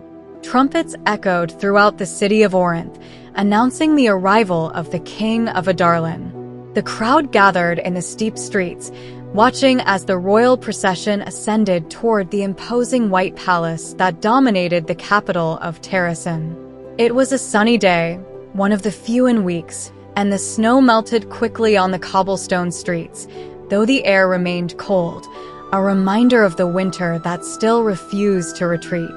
The King of Adarlan, draped in rich furs, rode a majestic black stallion, while his entourage followed in a display of red and gold flags fluttering in the breeze.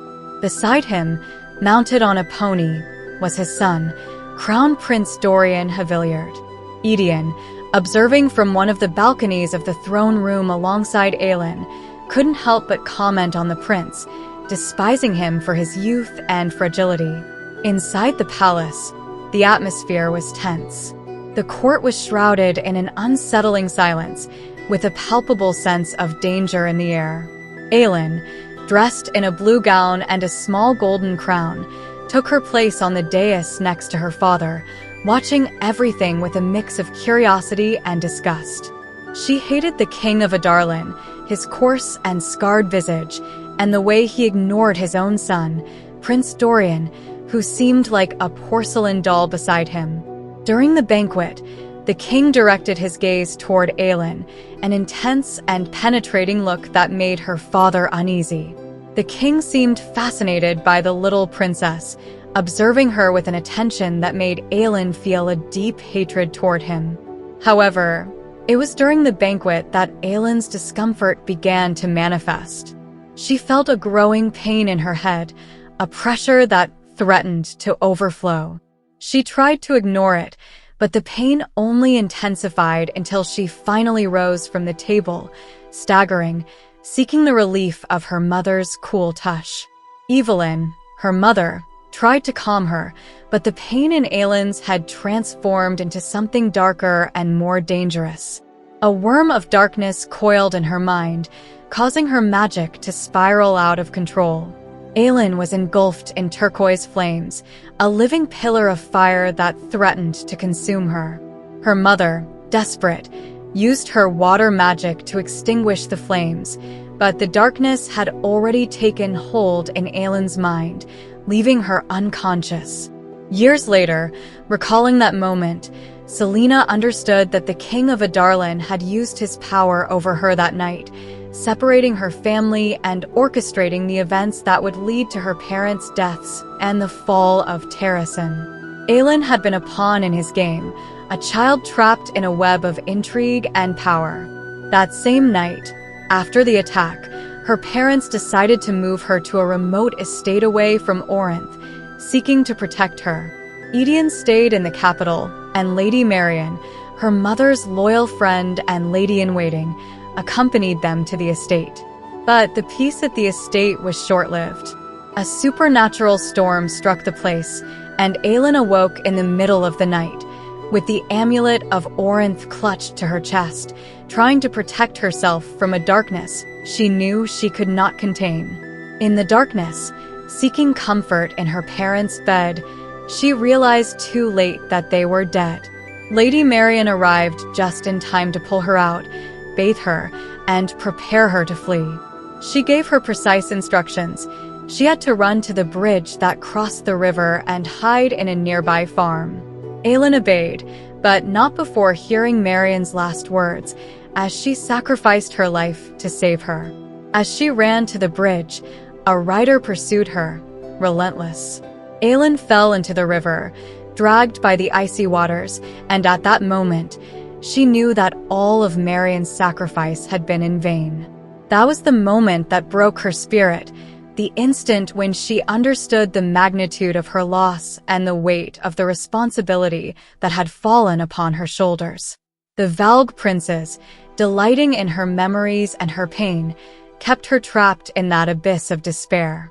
But then, a gentle hand reached out to her. It was Aelin, the child she once was, extending her hand with a promise, the promise of a better life, of a better world. With the voices of all those she had loved and lost, her past called out to her, urging her to rise, to not give up. With effort, Celaena took Aelin's hand and stood up. She understood that her destiny was not written, that she could still fight, that she could still fulfill the promise she had made to those who had sacrificed everything for her. The light, not the darkness, was her true weapon.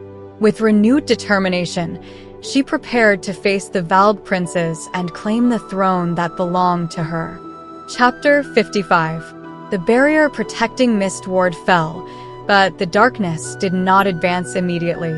Rowan, who had been fighting Gavriel and Lorcan on the lawn outside the fortress, understood the reason. The creatures and Neruk had captured a prize greater than the half-fae, Aelin. The delight in feeding on her magic and essence was something they planned to savor for a long time, forgetting even their original goal of conquering the fortress. As the battle continued, Rowan hurled wind and ice against the darkness, trying to pierce it to see what had become of the princess. However, the blackness resisted all his attacks, and desperation filled him as he heard a female voice calling him from the darkness, a voice he recognized and that tore him apart inside. Gavriel and Lorcan, aware of the danger of entering that darkness, held him back with all their strength, but Rowan was determined to free Aelin. Just as he was about to unleash all his power, a tremor shook the earth. Suddenly, a golden light crossed the darkness, followed by an explosion of fire that lit up the night. Aelin emerged from the abyss, surrounded by flames and with a shining mark on her forehead. Her hair, shorter and brighter than ever, floated around her as if it were part of the fire that enveloped her. Though clearly exhausted, she faced the two remaining creatures and incinerated them with her magic, turning them to ash. Rowan, freed from Gavriel and Lorcan's grip, ran to her, but saw that Aelin was staggering, exhausted from the battle. Neruk and the remaining creature, shrouded in darkness, prepared to launch one final attack. Aelin, aware of the danger, did not retreat. Rowan reached her side, cutting his palm to offer her his magic, knowing that together, as Karanam, they could face the darkness. They joined hands, blood to blood, and Rowan's power flowed into Aelin, filling her with immense strength. The wave of blackness surged toward them, but Aelin, now reinforced by Rowan's magic, shattered it with a torrent of light and fire. Neruk and the last Valg prince stood no chance. Aelin poured her magic into them, burning them from within until they turned to ashes. When the light finally faded, only the wordstone collars remained, smoldering on the wet grass. Rowan and Aelin had triumphed, but the cost had been high. With the darkness defeated, Mistward Fortress was safe, at least for now, but the battle had left deep scars on both of them. Rowan stayed by her side, knowing the fight was far from over. Chapter 56. A few days after the slave massacre, Sorsha was finishing writing a letter when she heard a knock on her workshop door. Startled, she drew a line of ink across the middle of the page. Dorian poked his head in, smiling, but his expression changed when he saw the letter. He entered, closed the door, and apologized for interrupting. Sorsha, nervous, crumpled the ruined paper and tossed it into the trash bin. Dorian wrapped his arms around her, kissing her neck, but she pulled away, worried that someone might enter at any moment. Though she stepped back, Dorian looked at her with an intensity that promised he wouldn't be easily dissuaded that night. They worked in silence, as they usually did, with Dorian helping her prepare tonics. The atmosphere was one of comfort and complicity until a slight noise at the door broke the tranquility. Sorsha's heart raced as she saw the captain of the guard, Cale, enter the room. The tension was palpable in the air, and both Dorian and Sorsha straightened, alert. Cale, with an even more serious expression than Dorian's, carefully closed the door and listened to the sounds in the hallway before speaking. Unlike Dorian, the captain's golden eyes were clear as he looked at the prince. He confirmed something both had suspected. Dorian was right. What followed was a quick and direct explanation from Cale about magic, the word keys, and the 3 towers suppressing magic in the kingdom. Sorsha, with her healer's training, maintained a composed facade, but Dorian looked at her as if he could see beyond that mask, reading the emotions she was trying to hide. Before leaving, Dorian kissed Sorsha and whispered something that made her smile. Cale observed the scene, surprised by how happy Dorian seemed with Sorsha, and felt ashamed for not having known her name until that day. When Dorian left, Sorsha was still smiling, and Cale, in an attempt to show appreciation, commented that the kingdom would need a healer like her as queen. But instead of smiling, Sorsha showed deep sadness and returned to her work. Later, Cale met with Dorian in a secret tunnel to conduct an experiment. He prepared a circle of quartz crystals, red sand, and a bowl of water, following the instructions from an old magic book. The goal was to replicate the spell the king of Adarlan had used to suppress magic, using Dorian's power to connect the crystals. Dorian sat on the floor, focusing on the first crystal.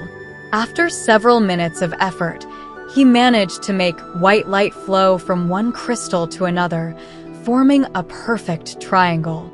In the end, the water in the bowl froze, proving the spell had worked. Cale was impressed by Dorian's control over his magic. Dorian, exhausted but determined, demanded to see the map Cale had, which showed the location of the towers. As they analyzed it, they realized that the towers formed a network that amplified the king's spell, and that they might also be related to the formation of a dark army in Morath and the Furian Gap. The conversation between the two friends was tense but revealing. Dorian expressed his desire to change, to never again be the young prince he once was. In his face, there was no fear or doubt, only the determination of someone who has accepted his destiny. Before leaving, Dorian left Cale with the truth. Even if it meant regaining their friendship, he didn't want to go back to who he was before. At that moment, Cale didn't see a prince before him, but a king. Chapter 57. Celaena slept deeply for 2 days. She barely remembered what happened after she incinerated Neruk and the Vowed Prince, though she had a vague sense that Rowan and his men had regained control of the fortress. They had lost only 15 half-fae, as the enemy soldiers were not seeking to kill but to capture the creatures so that the Vowed Princes could take them back to Adarlan. The captured soldiers were imprisoned, but upon their return, they were found dead, poisoned to avoid being interrogated. When Celaena finally woke up, the traces of the battle had already been cleaned up. Rowan had hidden the 4 wordstone collars in the forest, deciding not to throw them into the sea, partly because he couldn't trust his friends not to hand them over to Maeve. Rowan's team had already left, except for Gavriel, who stayed a little longer. When Celaena and Rowan went out to the forest for a walk, they found Gavriel waiting near the back gate. Rowan tensed upon seeing him. Celaena, curious about Gavriel's reaction, watched as they exchanged tense words. Gavriel warned Rowan to be careful when facing Maeve, a warning that, given Gavriel's loyalty to the Queen, could cost him dearly. Celaena thanked him for his warning and his help during the battle, and Gavriel, visibly moved, told her that her magic was impressive for someone 19 years old. Before leaving, he wished Rowan good luck, leaving them in an awkward silence. Rowan led Celaena to a hidden pond in the forest, where they sat to soak their feet in the cold water. As they talked, Rowan reminded her that by facing Narok, she had revealed her identity as Aelin Galathinius, which meant that Adarlan would know she was alive and hunt her relentlessly. Celaena accepted her fate calmly, drinking from a flask Rowan offered her, which contained a tonic for the pain. As she thought about the future, Celaena remembered the amulet of Orinth, which she had lost in the river the night her family was killed. Suddenly, everything clicked in her mind. The amulet she had worn all her life contained the third word key. The key had protected her family for generations, and she had worn it unknowingly until Arobynn took it from her. She needed to get it back. She had to face Arobynn and reclaim what was hers. Rowan asked her what was happening, and although she couldn't tell him the truth, she knew he understood the gravity of the situation. Celaena decided to share something else with Rowan, the full story of her life. She told him about the princess whose kingdom was destroyed, about Lady Marion's sacrifice, about her struggle to survive, and about the burden of being the last hope of her people. Throughout the tale, tears flowed, and Rowan, gently, wiped them away as he listened patiently. In the end, when the words were exhausted, they shared a moment of peace, and Celaena felt a deep connection with the warrior who had stood by her side. At that moment, Celaena reached out to the pond and, with effort, managed to make a drop of water float to her palm. Though it was a small gesture, it was a symbol of her power and her connection to her roots. Rowan, in his typical manner, joked about her lack of skill with water, but she saw in his eyes that he understood what that small achievement meant. Then, in a moment of mischief, she flicked the drop of water into his face, leading to a small tussle that ended with both laughing and drenched in the water. After a week of recovery, Celaena and Rowan joined a celebration organized by Emrys and Luca. Before going down, Celaena looked at herself in the mirror and saw that she had changed. Her shorter hair was the least of the changes. Now, she had a sparkle in her eyes and a genuine smile on her lips, the result of the peace she had found. That night, she danced, and the next morning, she knew it was time to leave. As they said goodbye to the others at the fortress, Celaena made a promise to Emrys and Luca. If she reclaimed her kingdom, the half-fae would always have a home in her court. Emrys, with shining eyes, nodded, and Luca, his face marked by battle, remained silent, affected by the betrayal he had suffered. Celaena bid them farewell with a smile, thanked them for their friendship, and with Rowan by her side, she ventured into the trees, ready to face Maeve and reclaim what was hers. Chapter 58. Edion, Ren, and Kale met in the apartment where Run and Murtaugh had been staying, planning the court's next moves. Edion ordered Run and Murtaugh to prepare to leave for Surya in 2 days, using the city's south gate to avoid surveillance. They had received a letter from Surya suggesting that their contact there, Sol, was willing to explore the opportunities Edion had mentioned in an earlier missive. Run, with his usual energy, questioned the urgency of the departure, feeling as if they were fleeing. Edion bluntly explained that the longer they stayed in the city, the greater the risk of being discovered and ruining their plans. Ren tried to include Kale in the conversation, asking if he was fleeing as well. Kale, with a somber expression, informed them that he would soon leave for Aniel, fulfilling his promise to return to his homeland. The tension increased when Murtaugh, panting, burst into the room, clearly agitated. The three men drew their swords, but Murtaugh did not bring bad news. He brought the news they had all been waiting to hear. "She's alive," Murtaugh exclaimed, referring to Aelin. Edion felt the world stop as Murtaugh revealed that Aelin was in Wenlin, alive and fighting. Narek and his men had been defeated, and the news was spreading like wildfire. The city of Rifthold was abuzz with rumors that Aelin Galathynius had survived and that she had used powerful and devastating fire magic to save many. Murtaugh decided to leave immediately for the north to bring the news to Terrasen before the king of Adarlan could try to suppress it.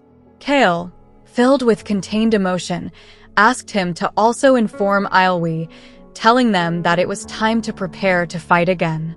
Murtaugh rode off at a gallop, and his message spread quickly across the continent. Riders carried the news to every corner, from the White Fangs to the Western Wastes, from the deserted peninsula to the palace in Banjali. The name Aelin Galathynius, the Lost Queen, resonated in every place the riders reached, igniting hope in the hearts of the oppressed and setting the stage for a massive rebellion against Adarlan. Meanwhile, in the castle of Adarlan, the king was angrier than ever before. 2 ministers were executed simply for trying to calm him, and the climate of terror in the court intensified when the king ordered the execution of a 3rd minister. Dorian watched his father, struggling to remain calm. Though terrified by the king's fury, a spark of hope burned inside him. Celaena had kept her promise. She was alive and fighting, changing the world. Dorian clung to that hope as he endured the meetings with his father, maintaining a mask of indifference to protect Sorsha and his own secrets. He knew that when Celaena returned, just as she had promised, together they could change the world and free his magic from the king's oppression. Chapter 59. Celaena and Rowan traveled for a week until they reached Dor Enel. They crossed inhospitable and cold mountains, always under the watchful eye of Maeve's wild wolves. Then they descended into a fertile valley full of forests and fields that exuded a dense air with scents of spices and palpable magic. As they moved further south, the climate became warmer, but the constant breezes kept the temperature pleasant. From a distance, they could see some stone villages, but Rowan kept them away, always in the shadows, until they finally climbed a rocky hill and Dor Enel was revealed before them. Dor Enel, the so-called City of Rivers, was majestic, built on a large island surrounded by several rivers that roared constantly. The city, with its domed buildings, pulley towers, and blue roofs, gleamed under the sunlight, complemented by a large waterfall at its northern end that sent out a mist that made the architecture sparkle. Celaena couldn't help but feel impressed. Not even Orinth, her home, could compare to the beauty of Dor Enel. However, as they crossed the city at nightfall, the festivity and joy of the Fae could not erase the shadow of resentment in her heart, remembering that while they celebrated, her own people had been massacred. Upon arriving at the palace, adorned with jasmine-covered columns and colorful lanterns, Celaena felt overwhelmed by the opulence and magic that permeated the place. Despite the elegance, the palace was full of hidden guards, reminding Celaena of Adarlan's glass castle. As they approached the veranda where Maeve awaited them, Rowan's tension was palpable, but he gave no warning, showing that he knew well the danger the queen represented. Maeve, seated on her stone throne, greeted her with a smile that resembled a spider weaving its web. She wasted no time in testing Celaena's resolve, using her true name, Aelin Galathynius, to try to provoke a reaction. However, Celaena remained steadfast, demanding information about the word keys before showing what she had learned in her training.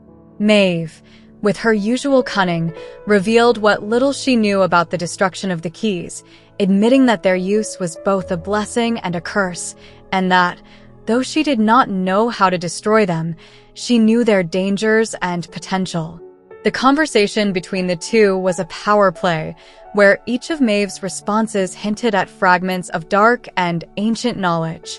Through her words, Celaena understood the gravity of the situation with the King of Adarlan, who might be summoning the vowed princes, creatures of shadows, and despair that had decimated entire legions of Fae in the past.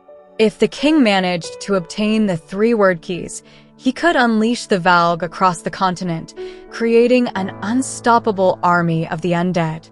The tension reached its peak when Maeve, seeing Celaena's resistance, ordered her wolves, who turned out to be imposing warriors, to subdue Rowan. Despite the brutality with which he was punished, Rowan ordered Celaena not to reveal the location of the 3rd word key.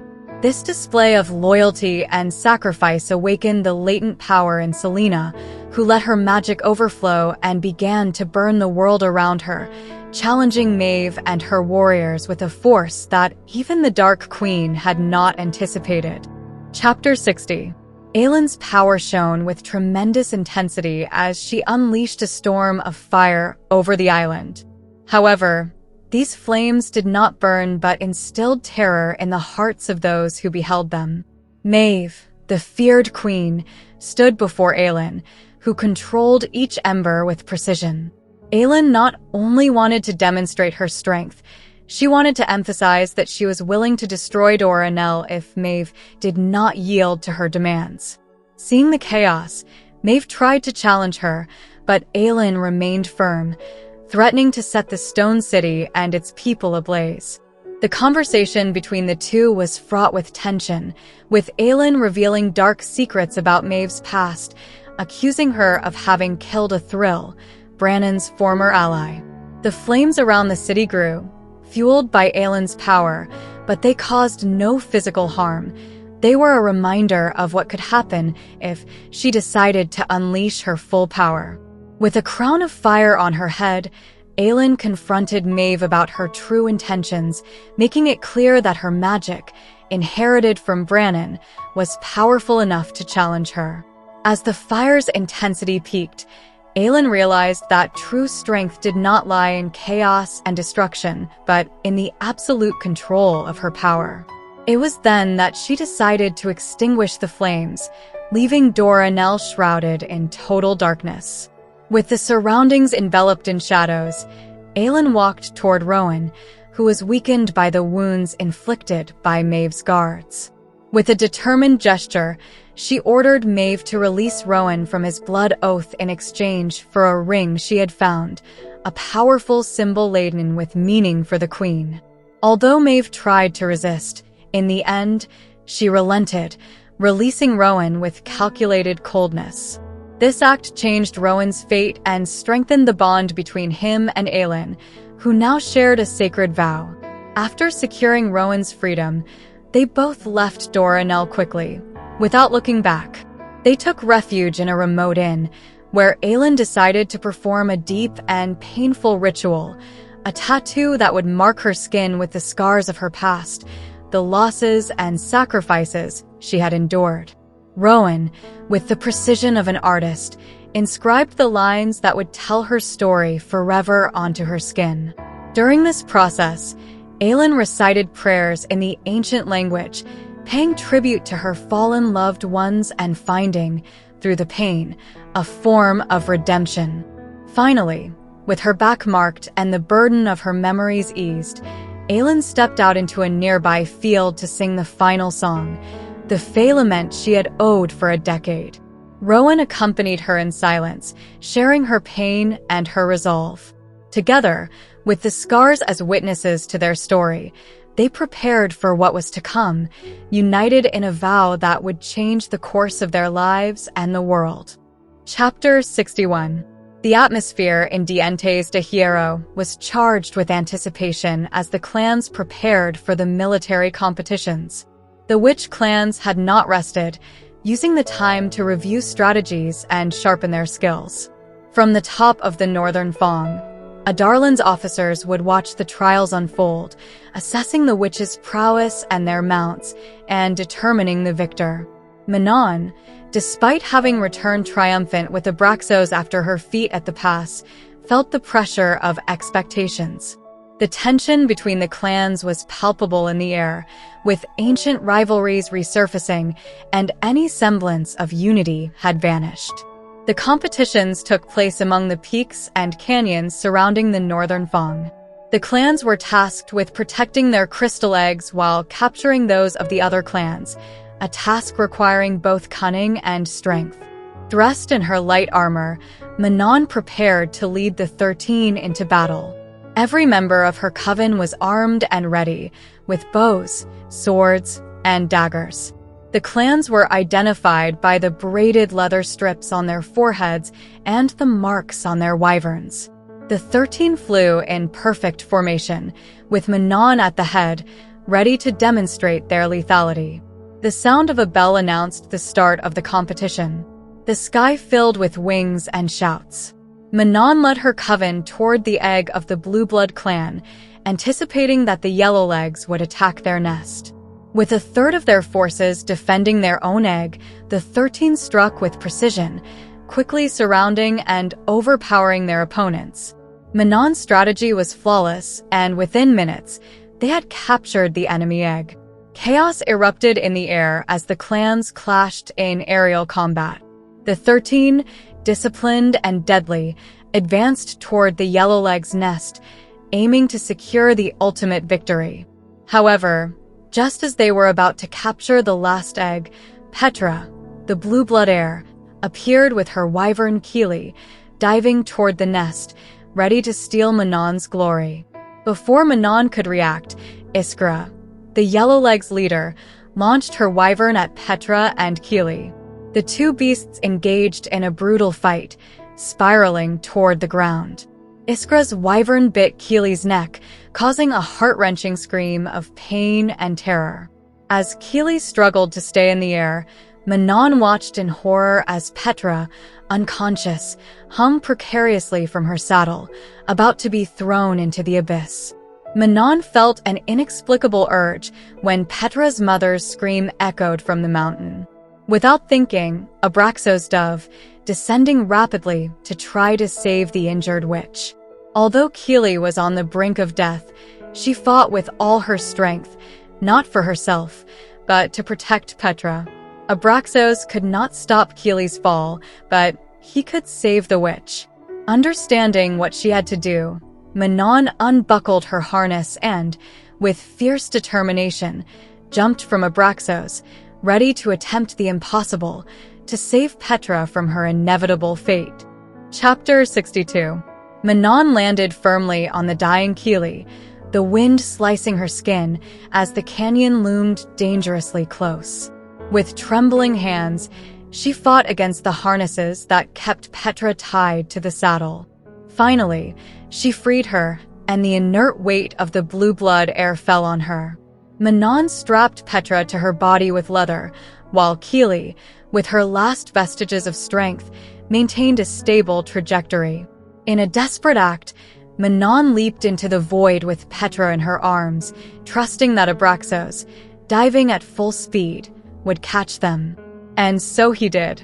Abraxos caught them and brought them back into the air just as Keely crashed into the canyon floor, sealing her fate. The Blackbeaks emerged victorious in the military competitions, and Manon was proclaimed fleet leader, receiving honors and praise.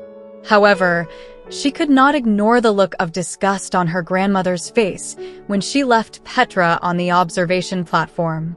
That night, her grandmother brutally punished her for showing mercy by saving Petra, an act she considered a betrayal of her brutal nature. But Manon did not regret it. She could not forget the sound of Keely's sacrifice, and a part of her felt she had done the right thing.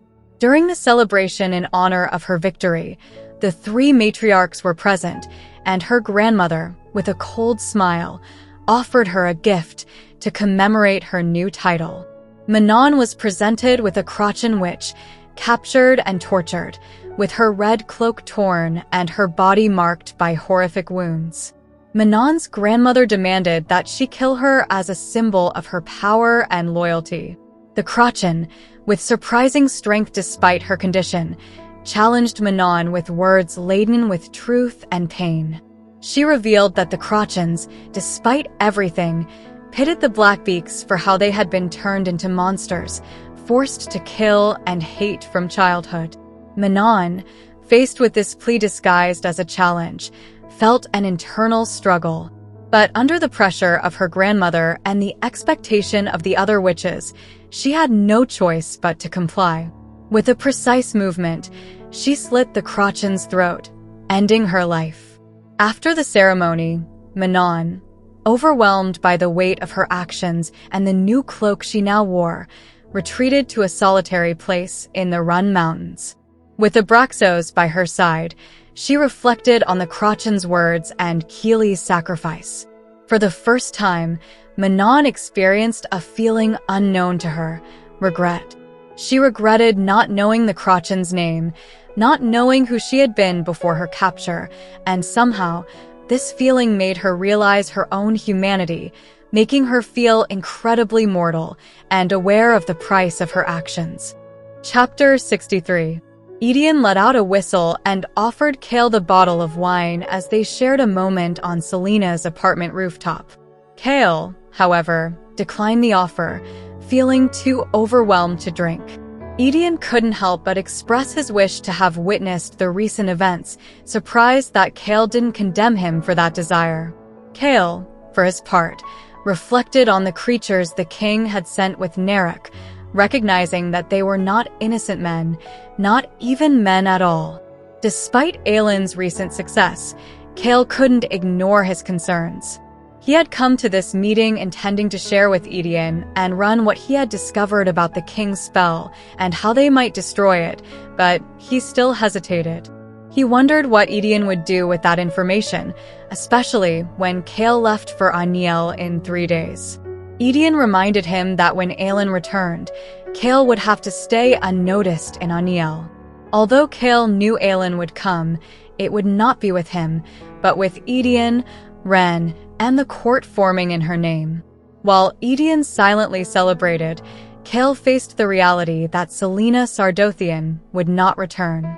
In her place, Aelin Galathynius, with all her ferocity and bloodlust, was preparing to reclaim her place in Terrasen. Cale accepted that although Celaena had chosen him, Aelin would not. When Edion asked if there was anything Cale wanted to send to Aelin, Cale, still unable to completely let her go, asked him to tell her that he had nothing to do with Edion, that he was fine in Aniel, and that everyone was safe. Edion, however, wanted to know what Cale would have given just to see her one more time, to which Cale resignedly replied that it no longer mattered. Elsewhere in the castle, Sorsha rested next to Dorian, who slept deeply. Despite their closeness, Sorsha was still grappling with her doubts and insecurities. She knew the world was changing, that Aelin Galathynius was alive, and that the weeks and months ahead would be difficult for Dorian. Despite her feelings for him, Sorsha wondered if she would one day have to let him go for the sake of his kingdom, recognizing that she lacked the courage to be the queen Dorian would need. Days passed, and Cale continued planning the escape of Dorian and Sorsha, coordinating with Edion. They all agreed that Sorsha had to leave and plan their departures to coincide with Cale's departure to Aniel. However, Cale's plans were interrupted when he received an unexpected summons from the King of Adarlan to meet in his council chamber. Upon arrival, he found Edion surrounded by unknown guards, all marked with the royal wyvern insignia, while the king smiled malevolently. Dorian, upon learning of the situation, rushed desperately to find Sorsha. When he found her in her workshop, he urged her to leave immediately without giving any explanations. But before they could escape, Amethy, the old healer, appeared at the door with a malicious smile and guards behind her. In a menacing tone, Amethy informed them that the king wanted to see them both in his chambers immediately, crushing any hope of escape. Chapter 64. In the High Council chamber in the Glass Castle, Edion remained alert, assessing every possible exit and considering what objects he could use as a defense or weapon. Although they had taken his sword, they had not chained him, a mistake he could exploit. Cale, on the other hand, still retained his weapon, but both tried to hide their tension as the king observed them from his crystal throne. The king, with a malicious smile, spoke about the interesting information his spies had provided him. As his gaze shifted from Edion to Cale, and from Dorian to Sorsha, he made it clear that he knew more than they had imagined. With a venomous smile, he mentioned how his most talented general, Edion, had been discovered wandering around Rifthold at night, and how his son, Dorian, had been involved with a mere healer. Dorian, in an act of defiance, responded with fury, defending Sorsha and despising his father's court. However, the situation took a dark turn when the king ordered his guards to separate Dorian from Sorsha. Edion, Cale, and Dorian barely had time to react before the guards forced Sorsha to her knees, placing a sword at her neck. The tension in the room was palpable as Dorian tried to negotiate for Sorsha's life, offering information in exchange for her freedom. But the king, delighting in his power, questioned Dorian about the meetings between Edion and Cale, insinuating that there was a traitor in his court. Cale's heart stopped when he realized that the king suspected Ren and the clandestine meetings. Edion, showing fierce courage, confessed to being the spy and traitor, accusing himself to protect the others. He proudly declared that his queen, Aelin, would come to destroy them all. His confession was a mix of rage and defiance, but in his gaze directed at Cale, there was a deeper message, a sacrifice made out of love and loyalty to his queen. The king, satisfied with Edion's confession, ordered his capture, but before finishing, he turned to Sorsha, who trembled with fear. Dorian, desperate, pleaded for her life, offering himself in exchange. But the king, relentless, revealed that Sorsha had been a spy, informing the rebels of the court's movements for years. Despite Dorian's pleas, the king refused to spare her. With a cold no, the king gave the order. The guard raised his sword, and in one brutal movement, decapitated Sorsha. Dorian's scream echoed through the room, a sound so heart-wrenching that even Cale shuddered. Sorsha's body fell to the ground, and Dorian, in shock, tried desperately to gather the irreparable, the body and head of the woman he loved. Edion roared in rage, fighting against his chains, but the guards dragged him out of the room while Cale remained motionless, too stunned to react. At that moment, Dorian's world collapsed into a pool of blood on the red marble. Chapter 65. Cale couldn't move when Sorsha's head hit the ground, nor when Dorian, kneeling in a pool of her blood, stopped screaming. The king, satisfied, declared that this was the fate of traitors, but Cale, with rage burning inside him, drew his sword, defying the monarch.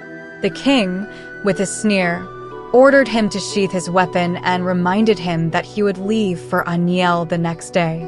But Cale, full of fury, declared that he would no longer serve the tyrant, that there was only one true king in that room, and it was not the one sitting on the throne. As Cale spoke, Dorian tensed. When the captain mentioned Aelin, his heart filled with determination. The king, irritated, ordered his guards to kill Cale, and as he prepared to fight, an arrow was fired from the shadows, aimed at him. At that moment, Dorian unleashed his magic. The arrow froze in the air, shattering into pieces of ice, and the entire room was engulfed in intense cold. Dorian's eyes glowed with a deep, furious blue as he ordered his father not to touch Cale. Ice spread, immobilizing the guards and freezing Sorsha's blood. Dorian rose, and a cold breeze filled the room as his power unleashed, throwing the king back onto his throne and shattering the window behind him. Amidst the storm of magic, Dorian told Cale to run, that when he returned, he should burn everything. The castle trembled as the king's dark power rose in response to Dorian's attack. Cale, though he wished to stay and fight alongside his friend, knew he had to escape to warn Aelin. With one last look at Dorian, still confronting his father, Chaol confessed what he had always felt, that he loved him like a brother. Dorian nodded, and as the king's power filled the room, Chaol fled, making his way through the frozen guards. Edion, as he was being led in chains to the dungeons, felt the castle tremble and knew everything had gone wrong. He accepted his fate, aware that his sacrifice was necessary to protect Aelin and Chaol. As they led him into the darkness, he wished he had had the chance to see his queen one last time. In the throne room, Dorian fell to the ground, his body shattered by his father's dark power. In his mind, he could only see the moment the sword took Sorsha's life. The explosion of magic he had unleashed receded, and Dorian, weak and agonizing, reached out toward Sorsha's body. His father, approaching with a wordstone collar, immobilized him, and Dorian fought desperately as the cold metal closed around his neck. A scream of terror and despair escaped his throat before darkness consumed him completely. Chaol ran without stopping, carrying with him the hope of a better world. When he reached the hidden apartment, Ren received him with unease, but his face darkened upon seeing the blood on Chaol's clothes. With a broken voice, Chaol explained what had happened, and Ren, horrified, realized that the woman Dorian loved was the same Sorsha who had been sending him letters for so long. Determined to save Edion and Dorian, Chaol and Ren shook hands, united in their purpose to find a way to free them and defeat the king. Chapter 66. Manon was in her grandmother's office, the air tense as she processed the words she had just heard. Half of her fleet's fate was Morith, a dark and dangerous place where they would serve the Duke, following the king's orders. Surprised by the order, Manon asked if it was for battle, but her grandmother, with a sharp look, reminded her that now, as fleet leader, she had to fulfill her duty without question. The conversation quickly took a more personal tone when Manon, trying to hide her unease, asked her grandmother where she would be during this mission. The response was cold and cutting. Her grandmother would stay in the north, but would travel to Morith in the summer. It was evident there were matters to resolve in the north, and although it wasn't mentioned, the memory of the murdered Crotchens still hung in the air. Manon knew her grandmother hadn't forgotten her mistake, and the implied threat was clear. With the order to leave the next day, Manon prepared for the journey south to Morith. Under the cover of night, the spring air was filled with the freshness of new pastures and rivers fed by the thaw. The witches flew in formation, their wings cutting through the wind as they moved swiftly and stealthily through the mountains, avoiding detection. Manon, leading her team, kept her eyes fixed on the path, the new red cloak billowing behind her, a constant reminder of the Crotchens' fate. At her side, Asterin and Sorrel flew in silence. Asterin, however, couldn't hide a calm smile on her face, a smile that didn't promise death, but reflected the peace of being in the sky, where all Blackbeaks belonged. Manon watched her cousin enjoy the flight, but she didn't allow joy to reach her. She had a mission to fulfill and a dark fate to face in Morith. As they flew toward their destination, Manon clung to her purpose. Despite the Crotchens' words, she had no heart or soul. She didn't need them for what lay ahead.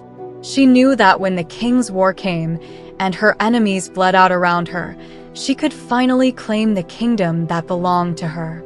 And then, only then, could she return home, to her true home.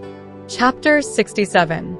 The rising sun bathed the Avery River in golden tones as a hooded man walked along the dock in Rifthold slums.